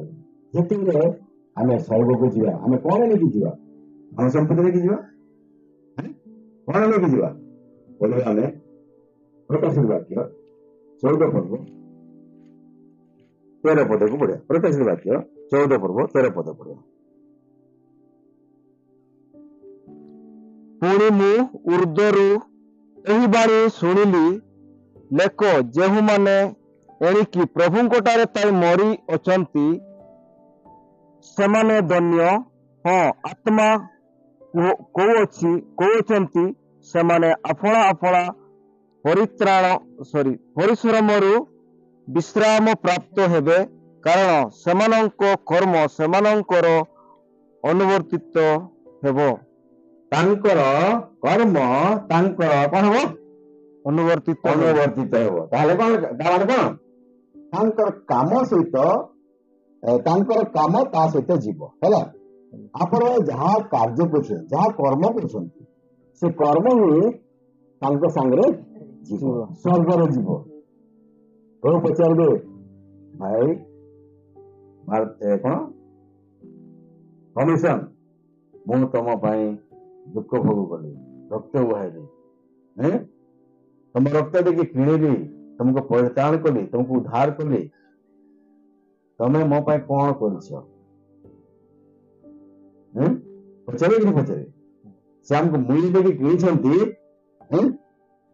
ଆମେ ପିଲାଙ୍କୁ ମାର୍କେଟ ପଠାଉ ଯାହା ଏଇ ଜିନିଷ ନେଇକି ଆସେ 50 ଟଙ୍କା ଦେଇକି ପଠେଇଲୁ ନାଇଁ ତା ଫେରିଲା ପରେ ତାର ହିସାବ ମାଗିବୁ ଆମେ ମାଗିଛୁ କି ଏଇ ଏତିକି କିଣିଲୁ ଆଉ କେତେ ପଇସା ବଞ୍ଚିଲା ପଚାରିବେ ପଚାରେ ହିସାବ ମାଗେ ନା ଆମେ ତ ପ୍ରଭୁ ଆମକୁ ହିସାବ ମାଗିବେ କି ନାହିଁ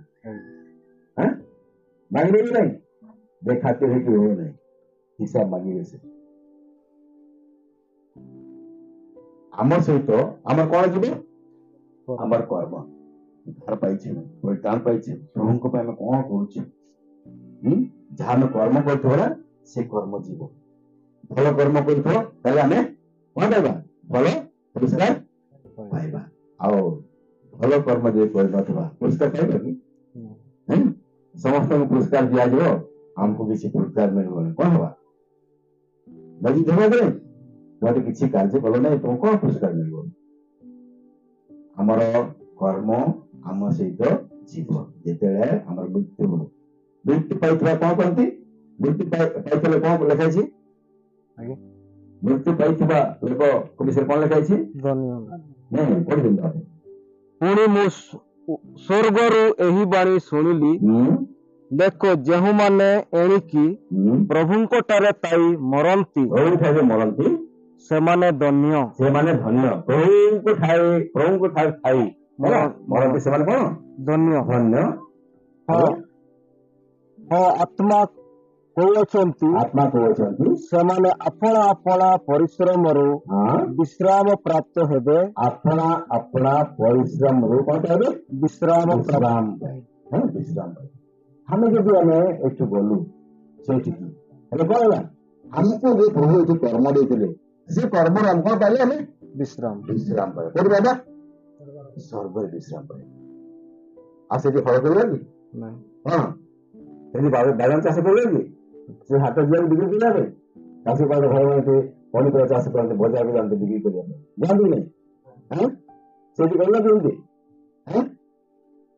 ସ୍ୱର୍ଗରେ ସେଠି ଚାଷ ହବ ନାହିଁ ବୁଝିଗଲା ସେଠି ଚାଷ ହବ ନାହିଁ କି ମାର୍କେଟ ଯିବାକୁ ପଡିବ ଆମ ସତ କର୍ମ ପ୍ରଭୁଙ୍କ ପାଇଁ କାର୍ଯ୍ୟ କଣ ସବୁ କରୁଛୁ ତାହାରି ସାଙ୍ଗରେ ଯିବ ଆଉ ଏଠି ଯାହା ଆମେ କର୍ମ କରୁଛୁ କାର୍ଯ୍ୟ କରୁଛୁ ସେଇଥିରୁ ଆମକୁ କଣ କରିବେ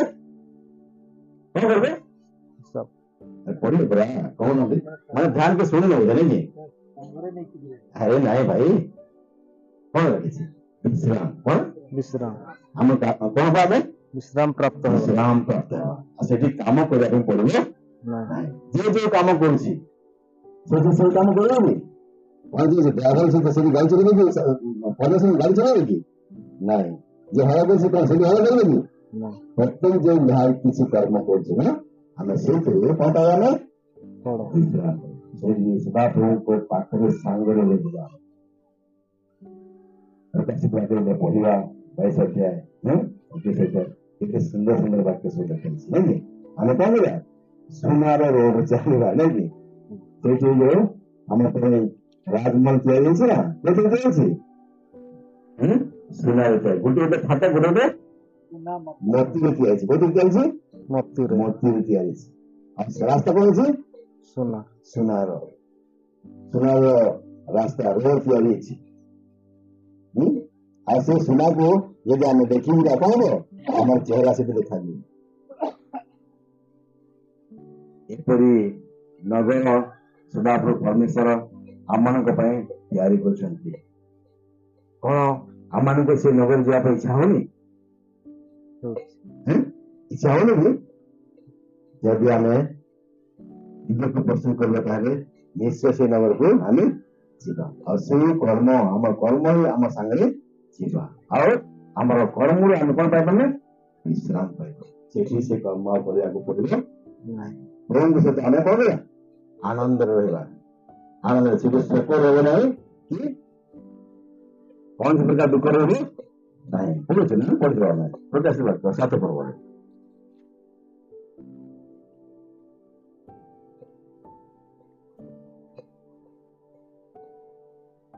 ଆଉ ପଢିବା ଆମେ 15-16 ପଦ ପଢିବା ସେଥିପାଇଁ ସେମାନେ ଈଶ୍ୱରଙ୍କ ସିଂହାସନ ସମ୍ମୁଖରେ ଥାଇ ଦିବାରାତ୍ର ତାହାଙ୍କର ଉପାସନା କରନ୍ତି ପୁଣି ସିଂହାସନ ପବିଷ୍ଟ ବ୍ୟକ୍ତି ସେମାନଙ୍କର ଆଶ୍ରୟ ସ୍ୱରୂପ ହେବେ ସେମାନଙ୍କର ଆଉ କେବେ ହେ କ୍ଷୁଧା କି ତୃଷା ହେବ ନାହିଁ ସେମାନଙ୍କର ଆଉ କୌଣସି କ୍ଷୁଧା ମାନେ ଭୋକ ଲାଗିବ ନାହିଁ ତୃଷା ହବ ନାହିଁ ଶୋଷ ଲାଗିବ ନାହିଁ ଆଉ କଣ ହବ ପୁଣି ସୂର୍ଯ୍ୟ କିମ୍ବା କୌଣସି ଉତ୍ତାପ ସେମାନଙ୍କୁ ଆଘାତ କରିବ ନାହିଁ। ସୂର୍ଯ୍ୟର ଉତ୍ତାପ ଆଘାତ କରିବ ନାହିଁ। ନାଇଁ। ଖରା ଦିନେ କେତେ ଆମକୁ କଣ କରେ? ଖରା କାଟେ ନାଇଁ କି? ଘର ଥିଲେ ଶାନ୍ତି ନାହିଁ, ବାହାର ଗଲେ ଶାନ୍ତି ନାହିଁ ନାଇଁ କି? ପଙ୍ଖା ଲଗାଅ, ଏସି ଲଗାଅ, କୁଲର ଲଗାଅ, କେତେ କଥା ନାଇଁ କି? ଏ ଶରୀର ପାଇଁ ସେଠି କୌଣସି ଉତ୍ତାପ ଲାଗିବ ନାହିଁ। ନାହିଁ। ଆଉ କଣ ଲେଖାଛି? କାରଣ ସିଂହାସନ ମଧ୍ୟସ୍ଥ ମେଷଶାବକଙ୍କ ସେମାନଙ୍କ ଫାଳକ ହେବେ। ସେଇଠି ମେଷ ଶାବକ କିଏ? ପ୍ରଭୁ ଯୀଶୁ ପ୍ରଭୁ ଯୀଶୁ ଖ୍ରୀଷ୍ଟ ଆମର କଣ ହେବେ? ଫାଳକ ହେବେ। ବାଳକ ହେବେ। ଆଉ ଓ ଜୀବନଦାୟକ ନିର୍ଝରର ନିକଟକୁ ସେମାନଙ୍କୁ କଢାଇ ନେବେ। ନିର୍ଜର ଜୀବନଦାୟକ ଆଜ୍ଞା। ନିର୍ଜର ଜଳ ପାଖକୁ ସେ କଣ ନେବେ? ଆମକୁ କଢାଇ ନେବେ। କଢାଇ ନେବେ। ଆଉ ପୁଣି ଈଶ୍ୱର ସେମାନଙ୍କ ଚକ୍ଷୁର ସମସ୍ତ ଲୋତକ ପୋଛିଦେବେ। ଆଉ ଆଖିର ସବୁ ଲୋତକ ଲୁହ କଣ କରିବେ? ସେ ପୋଛିଦେବେ। ପୋଛିଦେବେ। ଆଜି ଏଠି କଣ ସେ ଦୁଃଖ ହେଲେ ଆମେ କାନ୍ଦୁଛୁ କି ନାଇଁ? ଆଜ୍ଞା। ଦୁଃଖ ଆସିଲେ ଆପେ ଆପେ ଲୁହ ବାହାରିଯାଏ, ବାହାରିବନି? ସେଠି କଣ ସେ ଲୁହ ବାହାରିବ? ସବୁ ଲୁହ ସେ ପୋଛିଦେବେ। କିଏ ଚାହିଁବ ସେ ଜାଗାକୁ ଯିବା ପାଇଁ? କିନ୍ତୁ ଆଜି ଲୋକମାନେ ବୁଝୁନାହାନ୍ତି। କ୍ଷଣିକ ସୁଖ ପାଇଁ, ସାଂସାରିକ କ୍ଷଣିକ ସୁଖ ପାଇଁ ସଂସାରକୁ ଦୌଡ଼ି ଯାଉଛନ୍ତି, ମାୟା ମୋହରେ ଫସି ଯାଉଛନ୍ତି, ପରମେଶ୍ୱରଙ୍କୁ ଛାଡ଼ି ଦେଉଛନ୍ତି। ଉଦ୍ଧାର ପାଉଥିବା ଲୋକମାନେ ମଧ୍ୟ ସାଙ୍ଗାତି ଛାଡ଼ି ଦେଉଛନ୍ତି, ପ୍ରଭୁଙ୍କୁ ଛାଡ଼ି ଦେଉଛନ୍ତି। କେତେ ଦୁଃଖର କଥା! କେତେ ସୁନ୍ଦର ଜାଗାକୁ ପ୍ରଭୁ ଆମକୁ ନେଇଯିବା ପାଇଁ ଚାହୁଁଛନ୍ତି, କିନ୍ତୁ ଆମେମାନେ କେବେ ହେଲେ ପ୍ରଭୁଙ୍କର ବାକ୍ୟ ଆମେ ଖୋଜୁନୁ ଯେ ପ୍ରଭୁ କୋଉ ଜାଗାକୁ ନେଇକି ଯିବେ, କେମିତି ଆମକୁ ରଖିବେ, ଆମେ ଜାଣିବା ପାଇଁ ମଧ୍ୟ ଚାହୁଁ। ସେଇଥିପାଇଁ ତ ଏ ସଂସାର କ୍ଷଣିକ ସୁଖ ପାଇଁ ଦୌଡୁଛନ୍ତି ଲୋକମାନେ। କୋଉଠି ସୀମା ହଉଛି ଗଲେ ଲୋକମାନେ କଣ କରିବେ? ଦୌଡ଼ିକି ଯିବେ। କିନ୍ତୁ କୋଉଠି ସାଙ୍ଗତି ହଉଛି ଗଲେ ନା ଭାଇ ସେଇ ବାକ୍ୟ କେତେ ଶୁଣିବା ନାଇଁ କି? ଶୁଣି ଶୁଣି କଣ ଅଛି ଆମେ କଣ ଦୌଡ଼ିବାରେ ଶୁଣି के क्या होगा? हम लोग बोर हो गए। उधर कौन कहते? केचरा ଶୁଣି ଶୁଣି ଆମେ କଣ କେଚରା ଏମିତି କହନ୍ତି ନାଇଁ କି? ବହୁତ ବାକ୍ୟ के सब କଣ ଲାଗେ? କେଚରା ଲାଗେ। ଦୁଃଖର ବିଷୟ। ପ୍ରକାଶିତ ବାକ୍ୟ 22 ଅଧ୍ୟାୟ ଆଉ ପଢିବା ଆମେ 14 ପଦରେ। ଜୀବନ ବୃକ୍ଷ ଅଧିକାରୀ ହେବା ନିମନ୍ତେ ଓ ଦ୍ୱାର ଦେଇ ନଗରରେ ପ୍ରବେଶ କରିବା ନିମନ୍ତେ ଯେଉଁମାନେ ଆପଣା ଆପଣା ବସ୍ତ୍ର ଦୌତ କରିଅଛନ୍ତି ସେମାନେ ଧନ୍ୟ। ସେମାନେ ଧନ୍ୟ ଯେଉଁମାନେ ନିଜ ବସ୍ତ୍ର କରୁଛନ୍ତି ଦୌତ କରିଅଛନ୍ତି। କୋଉଠିକି ଯିବେ ସେମାନେ? କୋଉଠି ଯିବେ? ସ୍ୱର୍ଗରେ ତ ଯିବେ ଯେ ସ୍ୱର୍ଗରେ କୋଉଠି ଯିବେ ଲେଖା ହେଇଛି? କାହା ପାଖକୁ ଯିବେ? ଯୋଉଟା ପଢିଲ ସେଇଟା ହିଁ କୁହ। ନୂଆ ପଚାରିନି, ଯୋଉଟା ପଢିଲ ସେଇଟା ହିଁ କୁହ। ଜୀବନ ବୃକ୍ଷର ଅଧିକାରୀ ଅଧିକାରୀ ହେବା ନିମନ୍ତେ ଜୀବନ ବୃକ୍ଷ ପାଖକୁ ଯାଇପାରିବେ ହେଲା। ଜୀବନ ବୃକ୍ଷ କୋଉଠି ଥିଲା? ଏଦନ ଉଦ୍ୟାନରେ ହେଲା। ଆଦମ ଆଉ ହାୱା ସେ ଜୀବନ ବୃକ୍ଷର ଫଳ ଚାଖି ପାରିଲେ କି? ଖାଇପାରିଲେ ନାହିଁ। ଖାଇବା ପୂର୍ବରୁ ସେ କଣ କଲେ? କଣ ଖାଇଲେ? ସେମାନେ? ଆରେ କୋଉ ବୃକ୍ଷ ଫଳ ଖାଇଲେ ସେମାନେ? ସତ୍ ଅସତ୍ ଜ୍ଞାନ ଜ୍ଞାନର ବୃକ୍ଷର ଫଳ ଖାଇଲେ। ପ୍ରଭୁଙ୍କର ଆଜ୍ଞାର କଣ କଲେ ସେମାନେ? ଏମିତି ହଉଛି ଆଜିକାଲି ଜଗତରେ ତ ଇୟା ହଉଛି ନା। ଜୀବନର ବୃକ୍ଷ, ଜୀବନର ଫଳ କୋଉଠି ମିଳିବ? ପ୍ରଭୁଙ୍କର ବାକ୍ୟରେ ମିଳିବ। କିନ୍ତୁ ୟାକୁ ପଢିବା ପାଇଁ, ୟାକୁ ଜାଣିବା ପାଇଁ ଲୋକ କଣ କରନ୍ତି? ଚାହାନ୍ତି। କଣ ଚାହାନ୍ତି? ଭାଇ ବୋଲେ ନା? ଆଦମ ହାୱା କଣ କୋଉ ବୃକ୍ଷରେ ଖାଇଲେ? सत असत सत असत ज्ञान हिंदी लिखा है भले बुरे ज्ञान का वृक्ष। हिंदी लिखा है भले बुरे ज्ञान का वृक्ष। उड़िया कौन लिखा है? सत असत ज्ञानदायक वृक्षर फल शैतान लगे से बदले लगे कि नहीं? ଆଉ ସେଇଟା ଖାଇବା ଲୋକ ଦଉଛନ୍ତି କି ନାହିଁ? ଦଉଛନ୍ତି, ପାପରେ ପଡୁଛନ୍ତି। କେତେ ଚାଲାକି ଲୋକ। ଶୈତାନ ତ ଆସିକି ଆଦମକୁ ଭଟକେଇଲା, ହାୱାକୁ ଭଟକେଇଲା। ସେମିତି ଆଜି ଜଗତରେ ଶୈତାନ ପ୍ରଲୋଭନ ଦେଇକରି ସଂସାର ଲୋକମାନଙ୍କୁ ସେ ଫଳ ଖାଇବାକୁ ଦଉଛି, ଯୋଉଟା ପ୍ରଭୁ ମନା କରୁଛନ୍ତି ହେଲା। ଆଉ ବିଶ୍ୱାସୀ ଲୋକମାନଙ୍କୁ ମଧ୍ୟ ପ୍ରଲୋଭନ ଦେଖୁଛି, କଣ ମିଳିବ ତୁମକୁ ସାଙ୍ଗେ, ଆସ ମୁଁ ତୁମକୁ ଦେବି, ନାଇଁ କି? ଏଇଟା ଖାଇବ ତମର କଣ ହବ? ଆଖି ଫିଟିଯିବ, ନାଇଁ କି? ତମେ ଯଦି ଏଠି ଖାଇବ ତାହେଲେ କଣ ହବ? ଆଖି ଫିଟିଯିବ। କିଏ କହୁଛି? ଆଉ ଶୈତାନ କହୁଛି, ଆଜି ମଧ୍ୟ କହୁଛି, ବୁଝିଯା ବିଶ୍ୱାସୀ ଭାଇ ଭଉଣୀ ମାନେ ଏଇ ଜଗତରେ। ଶୈତାନ କହୁଛି, ଆସ ମୁଁ ତୁମକୁ ଯୋଉ ଫଳ ଖାଇବ ନା, ଏମିତି ଫଳ ଦେବି କଣ ଆଖି ଫିଟିଯିବ, ଖାଇବ। ଆଖି ଫିଟିଗଲା, କଣ ହେଇଛି ମାନେ ନିଜକୁ ନଗ୍ନତା ଦେଖିଲେ, ନାଇଁ କି?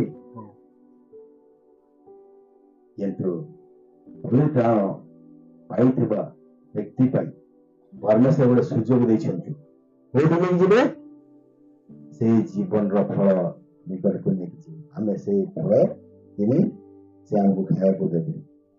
ସୌଭାଗ୍ୟଶାଳୀ ବ୍ୟକ୍ତି ଯେଉଁମାନେ ପ୍ରଭୁଙ୍କ ବାକ୍ୟକୁ ଶୁଣନ୍ତି, ପାଳନ କରନ୍ତି, ସେମାନେ ହିଁ ସେ ଫଳରେ ଅଧିକାରୀ ହେଇପାରିବେ। ଏ କଥା ସହିତ ଆମକୁ ବୁଝିବାକୁ ପଡ଼ିବ ଯେ ଆମକୁ ଦିନେ ଦିନେ ଏ ଜଗତ ଛାଡ଼ିକି ଯିବାକୁ ପଡ଼ିବ। ତାର କଣ କଲେ? ମୋ ପୁଅ ମରିଗଲା, ମୁଁ ତ ତାକୁ ଆଣିପାରିବି ନାହିଁ, କିନ୍ତୁ ମୁଁ କଣ କରିବି? ମୁଁ ସେଇଠିକି ଯିବି, ତାଙ୍କୁ ସେଇଠି ମୁଁ ଦେଖିବି। ମୋ ପୁଅ ସେଇଠି ଚାଲି ଯାଇଛି ପ୍ରଭୁଙ୍କ ପାଖକୁ, ମୁଁ ଦିନେ ପ୍ରଭୁଙ୍କ ପାଖକୁ ଯିବି। ଆଜି ପ୍ରଭୁଷଣ ଭାଇ କହିପାରିବ, ମୋ ମାଆକୁ ତ ମୁଁ ଆଣିପାରିବି ନାହିଁ, କିନ୍ତୁ ମୋ ମା ଯାଇଛି, ପ୍ରଭୁଙ୍କ ପାଖକୁ ଯାଇଛି। ଯଦି ସେ ବିଶ୍ୱାସ କରିଛି କରିଯାଇଛି, ପ୍ରଭୁଙ୍କ ପାଖକୁ ଯାଇଛି, ମୁଁ ଦିନେ ମୋ ମା ପାଖକୁ ଯିବି, ପ୍ରଭୁଙ୍କ ପାଖକୁ ମୁଁ ଯିବି, ତାଙ୍କୁ ସେଇଠି ମୁଁ ଦେଖିବି। ମୁଁ ତ ଆଣିପାରିବି ନାହିଁ, କିନ୍ତୁ ମୁଁ ସେଇଠି ଯିବି, ତାଙ୍କୁ ମୁଁ ସେଇଠି ଦେଖିବି। ଆମର ପୂର୍ବ ପୁରୁଷ ମାନେ ଯେଉଁମାନେ ପ୍ରଭୁର ଥିଲେ ସେମାନେ ଚାଲିଯାଇଛନ୍ତି, ଆମେ ତାକୁ ଆଣି ତ ପାରିବା ନାହିଁ, କିନ୍ତୁ କଣ ହବ? ଆମେ ଦିନେ ଆମେ ସେଇଠିକି ଯିବା, ତାଙ୍କୁ ସେଠି ଆମେ ଦେଖିବା, ପ୍ରଭୁଙ୍କ ପାଖକୁ ଯିବା। ଆଉ ପ୍ରଭୁ ଆମକୁ କଣ କରିବେ? ଜୀବନଦାୟକ ଜଳ ପାଖକୁ ବଢେଇ ନେବେ, ଜୀବନର ଫଳ ବୃକ୍ଷ ପାଖକୁ ଆମକୁ ନେଇ ଚାଲିବେ। ସେଇଦିନ କେତେ ସୁନ୍ଦର, କେତେ ଆନନ୍ଦ ଆମକୁ ଲାଗିବ। ପଢିଆ ଆମେ ଆଇବ 19 ପର୍ବ, ଆଇବ 19 ପର୍ବ।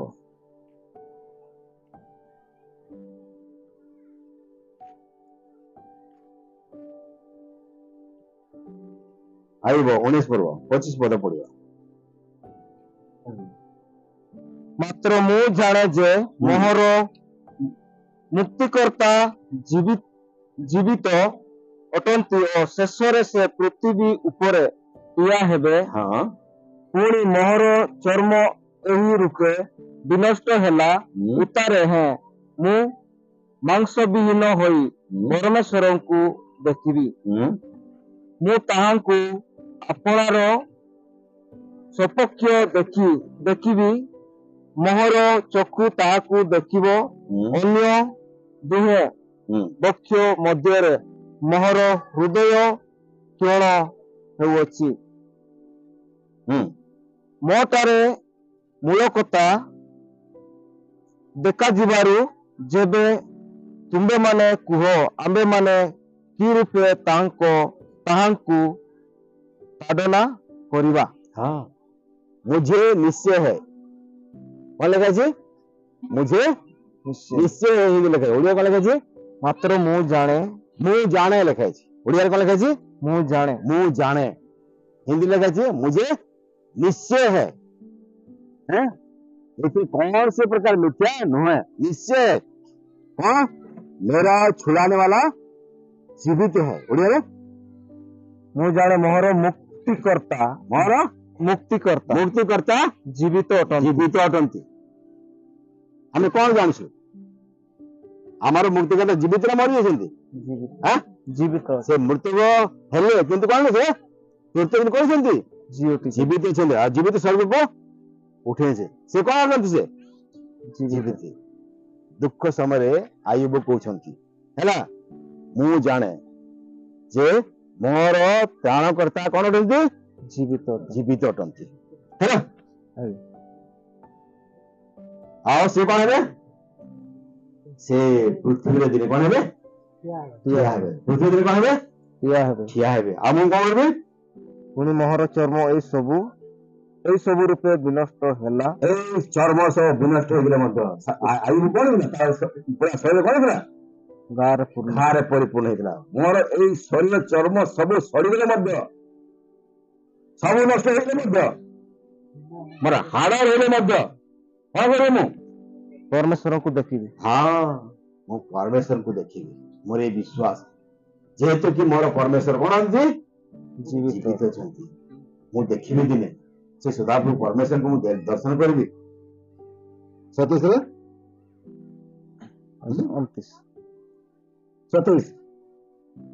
ମୁଁ ତାହାଙ୍କୁ ଆପଣା ପକ୍ଷ ଦେଖିବି, ମୋହର ଚକ୍ଷୁ ତାହାକୁ ଦେଖିବ। हाँ, उसका दर्शन में आप अपनी आंखों से अपने लिए करूंगा और ना कोई दूसरा द्वितीय व्यक्ति ने ମୁଁ ନିଜେ ନିଜ ଚକ୍ଷୁରେ ତାକୁ କଣ କରିବି? ଦେଖିବି। ଅନ୍ୟ ଦ୍ୱାରା ନାହିଁ। କିଏ କହୁଛନ୍ତି? ଆୟୁବ। ଆଜି ଆମେ କଣ କରୁଛୁ? ଆମେ ଦେଖିବା କି ନାହିଁ?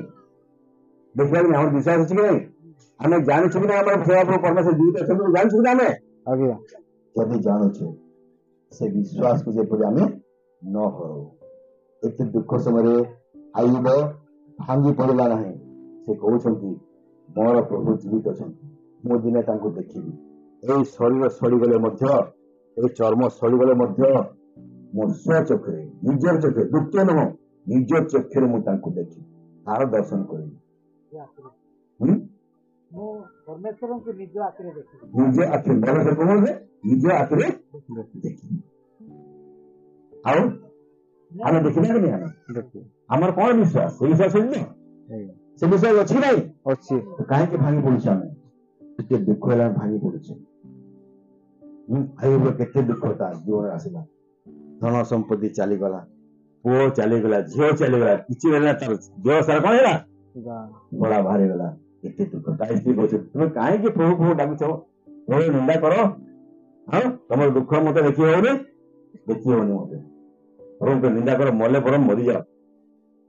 ଆୟୁବ କହି ତା ସ୍ତ୍ରୀ କହିଛନ୍ତି କଣ ତ ମୂର୍ଖ ସ୍ତ୍ରୀ ଭଳିଆ କଥା କହୁଛ ତମେ? ପ୍ରଭୁ ଯେତେବେଳେ ଦେଲେ ସେତେବେଳେ ଭଲ ଭଲ କହିଲ, ନାଇଁ କି? ଆଉ ପ୍ରଭୁ ବର୍ତ୍ତମାନ ଦୁଃଖ ଦେଇଛନ୍ତି, ଆମେ ସହିବାନି? ପ୍ରଭୁ ଦୁଃଖ ଦେଲେ ବି ସହିବା, ଆଉ ସୁଖ ଦେଲେ ବି କଣ ତାକୁ ବହୁ। ସେଇ ଆୟୁବ କହୁଛନ୍ତି ସେ ମୋର ପରମେଶ୍ୱର, ମୁଁ ଜାଣିଛି ସେ ଜୀବିତ। ଆଉ ଯେ ସେ ପୃଥିବୀ ଠିଆ ହୁଏ, ମୁଁ ନିଜ ଆଖିରେ ତାଙ୍କୁ ଦେଖିବି। ଆଗରେ କଣ ଲେଖା ଅଛି? ପୁରା ପଢ 27। ମୁଁ ପରମେଶ୍ୱରଙ୍କୁ ନିଜ ଆଖିରେ ଦେଖିବି। ମୁଁ ମୋର ନିଜ ପାଇଁ ପରମେଶ୍ୱରଙ୍କୁ ଦେଖିବି। ମୋ ଇଚ୍ଛାରେ ମୋର ନିଜ ଆଖି ତାଙ୍କୁ ଦେଖିବି, ଅନ୍ୟ କାହାର ଆଖି ନୁହେଁ। ଅନ୍ୟ କାହାର ଆଖି ନୁହେଁ। କଣ କହୁଛନ୍ତି? ନିଜ ଆଖିରେ ମୁଁ ଦେଖିବି। ମୋର ଅତୀତ ଅନୁଭବ ଦ୍ୱାରା ମୁଁ କ୍ଳାନ୍ତ ହୋଇ ପଡ଼ିଛି। ହୁଏତ ଆମେ ଏଇ ସଂସାରିକ ଜୀବନରେ କ୍ଳାନ୍ତ ହେଇଥାଇପାରୁ, କିନ୍ତୁ ଆମର ସେ ବିଶ୍ୱାସ ରହିବା ଦରକାର ଯେ ପ୍ରଭୁଙ୍କୁ ଆମେ ଦିନେ ଦେଖିବା, ନିଜ ଚକ୍ଷୁରେ ଆମେ ତାଙ୍କୁ ଦେଖିବା, ତାଙ୍କ ସହିତ ଆମେ ମହିମା ପାଇବା। କାହିଁକରି ଆମେ ଭାଙ୍ଗି ପଡ଼ିବାନି, ସଦା ସର୍ବଦା ପ୍ରଭୁଙ୍କର ମାର୍ଗରେ ଚାଲିବା, ତାଙ୍କର ବାକ୍ୟ ଶୁଣିବା, ତାଙ୍କର ବାକ୍ୟକୁ ଧ୍ୟାନ କରିବା, ଆଉ ତାଙ୍କର ବାକ୍ୟକୁ ଆମେ ପାଳନ କରିବା। ପରେ ଆମେ ଏବ୍ରିୟ 4:9 ପଦକୁ ପଢିବା। ଏବ୍ରିୟ 4:9 ପଦକୁ ପଢିବା।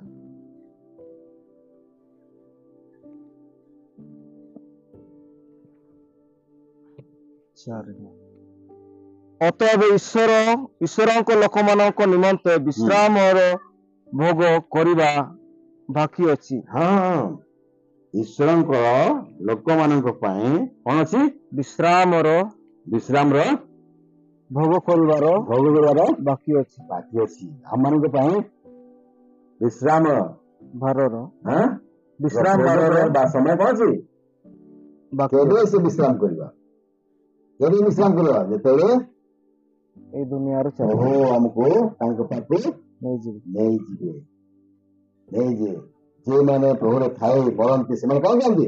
ତାଙ୍କର କାର୍ଯ୍ୟରେ କଣ ପାଆନ୍ତି? ସେମାନେ ମୁକ୍ତ ବିଶ୍ରାମ ପାଆନ୍ତି।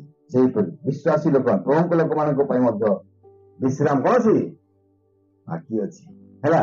ଆମେ ଉଦ୍ଧାର ପାଇଛୁ, ଯେ ଆମକୁ ବିଶ୍ରାମ ମିଳିଗଲା, ଏତିକିରେ ଆମକୁ ସନ୍ତୁଷ୍ଟ ହେବାର ନାହିଁ। ଆମେ ପଢୁ ନା ମାଥ୍ୟୁ 11:28 ପଦରେ କଣ ଲେଖା ଅଛି? କର୍ମକ୍ରାନ୍ତ କର୍ମକ୍ରାନ୍ତ ଏ ପାପରେ ଭାଗଗ୍ରସ୍ତ ଲୋକ ମୋ ନିକଟକୁ ଆସ, ମୁଁ ମୁଁ ତୁମମାନଙ୍କୁ ବିଶ୍ରାମ ବିଶ୍ରାମ ଦେବି। ମାନେ ଆମେ ପ୍ରସ୍ତାବ କଲେ ପ୍ରଭୁ ଯୀଶୁ ଖ୍ରୀଷ୍ଟଙ୍କୁ ପାଇଗଲେ ତ ଆମେ କଣ ବିଶ୍ରାମ ପାଇଗଲେ କି? କଣ ଲେଖା ଅଛି? ସେତିକି ସନ୍ତୁଷ୍ଟ? ଆମେ ବିଶ୍ରାମ ପାଇଗଲେ, ପ୍ରଭୁ ଗ୍ରହଣ କରିଗଲେ ତ କଣ ବିଶ୍ରାମ ପାଇଗଲେ, ସରିଲା। ସରିଗଲା ଆହୁରି ଅଛି, ସରିଗଲା ନା ଆହୁରି ଅଛି? ଆରେ ଭାଇ କଣ କହୁଛ? ସରିଗଲା ନା ଆହୁରି ଅଛି? ଅଛି ପୁରା। ଏବେ ପଢିଲେ ନା ଅଛି କହିଲେ ନା? ଏବେ 4:9 କଣ ପଢିଲେ? ଆଉ ପଢିଲେ ଜୋରେ ପଢ। ଅତଏବ ଈଶ୍ୱରଙ୍କ ଲୋକମାନଙ୍କ ନିମନ୍ତେ ବିଶ୍ରାମ ବାରର ଭୋଗ କରିବା ବାକି ଅଛି। ବିଶ୍ରାମ କରିବାର ଭୋଗ ବାକି ଅଛି ଭାଇ, ସରି ନାହିଁ। ଆମେ ସେ ବିଶ୍ରାମ ଦିନ ପାଇବା କେବେ? ଯେତେବେଳେ ଆମେ ପ୍ରଭୁଙ୍କ ପାଖକୁ ଯିବା। ସେଥିପାଇଁ ତାଙ୍କ ପାଖକୁ ଯିବା ପାଇଁ ନିଜକୁ ଆମେ କଣ କରିବା? ପ୍ରସ୍ତୁତ କରିବା। ନିୟମ କୋଉଠି ଅଛି? ପ୍ରଭୁଙ୍କର ବାକ୍ୟରେ ଲେଖା ହେଇଛି। ପ୍ରଭୁଙ୍କର ବାକ୍ୟ ପଢିବା, ପ୍ରଭୁଙ୍କ ବାକ୍ୟ ପାଳନ କରିବା, ଆମେ ସେ ବିଶ୍ରାମ ସ୍ଥାନକୁ ଆମେ ଦିନେ ଯାଇପାରିବା। ଆମର କର୍ମରୁ ଆମେ ବିଶ୍ରାମ ପାଇବା, ସଦା ସମୟରେ ତାଙ୍କ ସହିତ ଆମେ ରହିବା।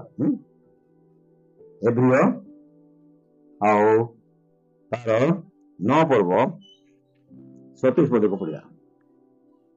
9:27 ମନୁଷ୍ୟ ମାନଙ୍କ ନିମନ୍ତେ ଯେପରି ଥରେ ମାତ୍ର ମୃତ୍ୟୁ ଆଉ ତାହାପରେ ବିଚାର ନିରୂପିତ ଅଛି, ସେହିପରି ଖ୍ରୀଷ୍ଟ ମଧ୍ୟ ଅନେକଙ୍କ ପାପ ବହନ କରିବା ନିମନ୍ତେ ଥରେ ମାତ୍ର ଉତ୍ସର୍ଗୀକୃତ ହୋଇ ଦ୍ୱିତୀୟ ଥର ପାପ ସକାଶେ ନୁହେଁ, ବରଂ ଯେଉଁମାନେ ତାହାଙ୍କ ଅପେକ୍ଷାରେ ଅଛନ୍ତି ସେମାନଙ୍କ ପରିତ୍ରାଣ ନିମନ୍ତେ ଦର୍ଶନ ଦେବେ।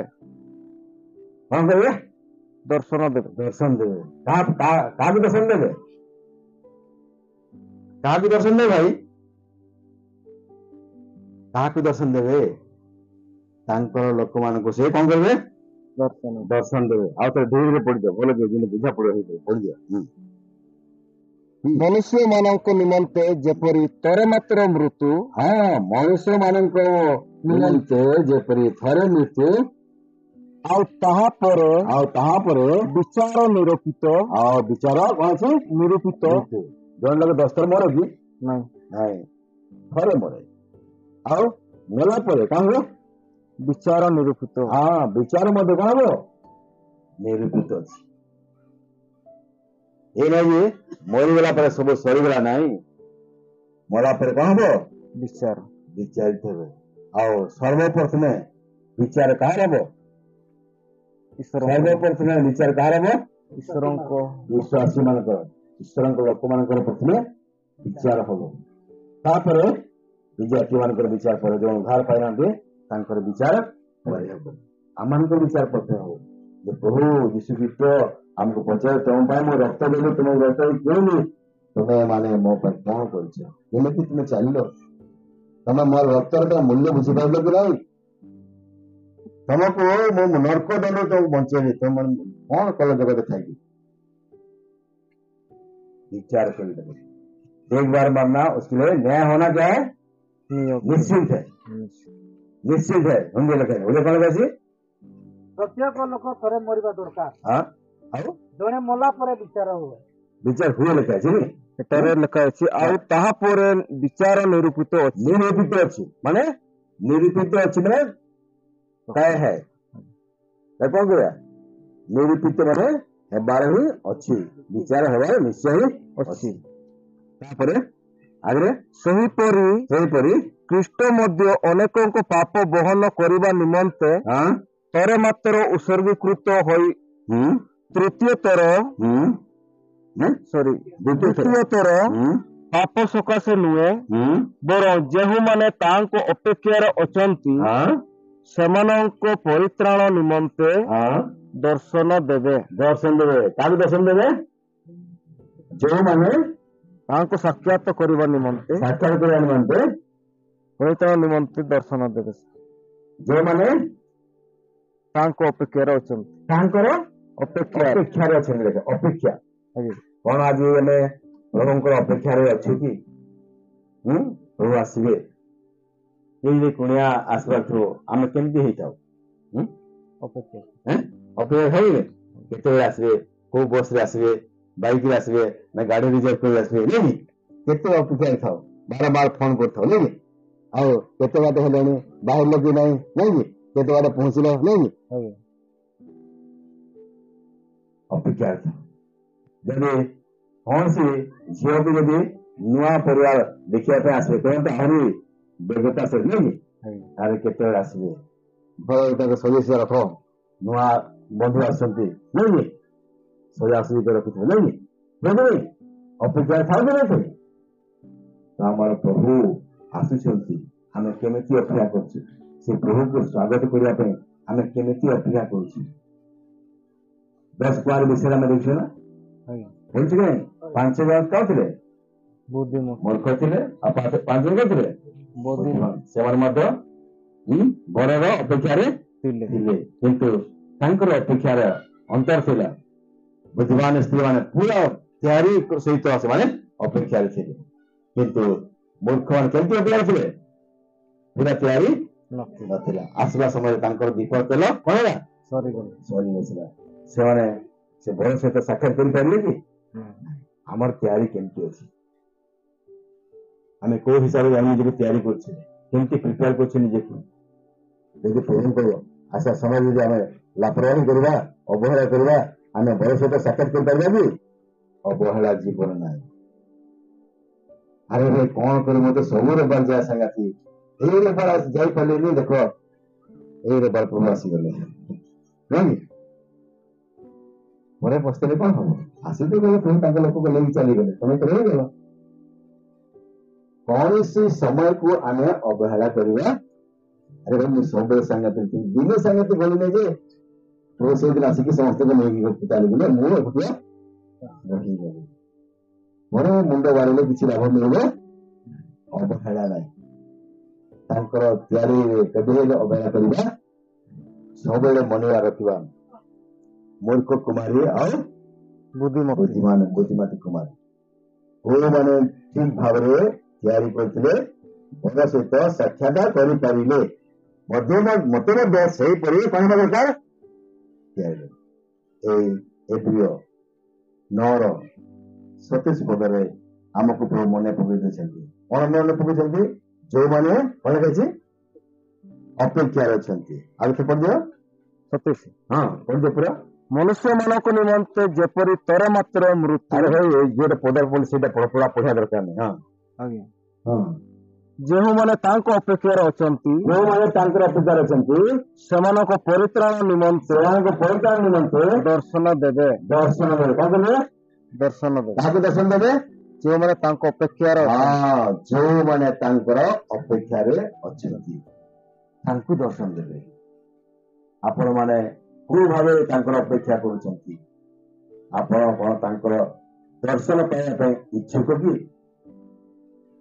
ତାଙ୍କୁ ଦେଖିବା ପାଇଁ ଇଚ୍ଛା କରନ୍ତି କି ଯଦି ଇଚ୍ଛା କରନ୍ତି ତାହେଲେ ସେଇ ଭାବେ ନିଜକୁ ତିଆରି କରନ୍ତୁ ନିଜକୁ ପ୍ରସ୍ତୁତ କରନ୍ତୁ ତେବେ ଆଇଏମ୍ ପରି କହିପାରିବେ ଯେ ମୋର ପ୍ରଭୁ ଜୀବିତ ଅଛନ୍ତି ମୋର ଏଇ ଶରୀରରେ ମଧ୍ୟ ମୁଁ ନିଜ ଚକ୍ଷୁରେ ମୋର ପ୍ରଭୁକୁ କଣ କରିବି ଦେଖିବି ନିଜ ଚକ୍ଷୁ ଦେଖିବି କହିପାରିବି କାହିଁକିନା ପ୍ରଭୁ ନିଜେ କହୁଛନ୍ତି ଯୋଉମାନେ ତାଙ୍କର ଅପେକ୍ଷାରେ ଅଛନ୍ତି ତାଙ୍କୁ ସେ କଣ କରିବେ ଦର୍ଶନ ଦେବେ ତାଙ୍କୁ ସେ ଦର୍ଶନ ଦେବେ ଦର୍ଶନ କେତେ ସୁନ୍ଦର କଥା କଣ ଆଜି ଆମେ ସେ ପ୍ରଭୁଙ୍କୁ ଦର୍ଶନ କରିବା ପାଇଁ ଇଚ୍ଛା କରୁଛୁ ଯଦି ଇଚ୍ଛା କରୁଛୁ ତାହେଲେ ଆସନ୍ତୁ ଆମେ ସେଇ ଭାବରେ ନିଜକୁ ପ୍ରସ୍ତୁତ କରିବା ତାହେଲେ ଦିନେ ପ୍ରଭୁଙ୍କୁ ଆମେ ଦର୍ଶନ କରିପାରିବା ପ୍ରଭୁଙ୍କ ରାଜ୍ୟରେ ଆମେ ଯାଇପାରିବା ପ୍ରଭୁଙ୍କ ସହିତ ଆମେ ରହିପାରିବା ଆଉ ପ୍ରଭୁଙ୍କ ସହିତ ଆମେ ଆନନ୍ଦ କରିପାରିବା ଆଶୀର୍ବାଦ କରନ୍ତୁ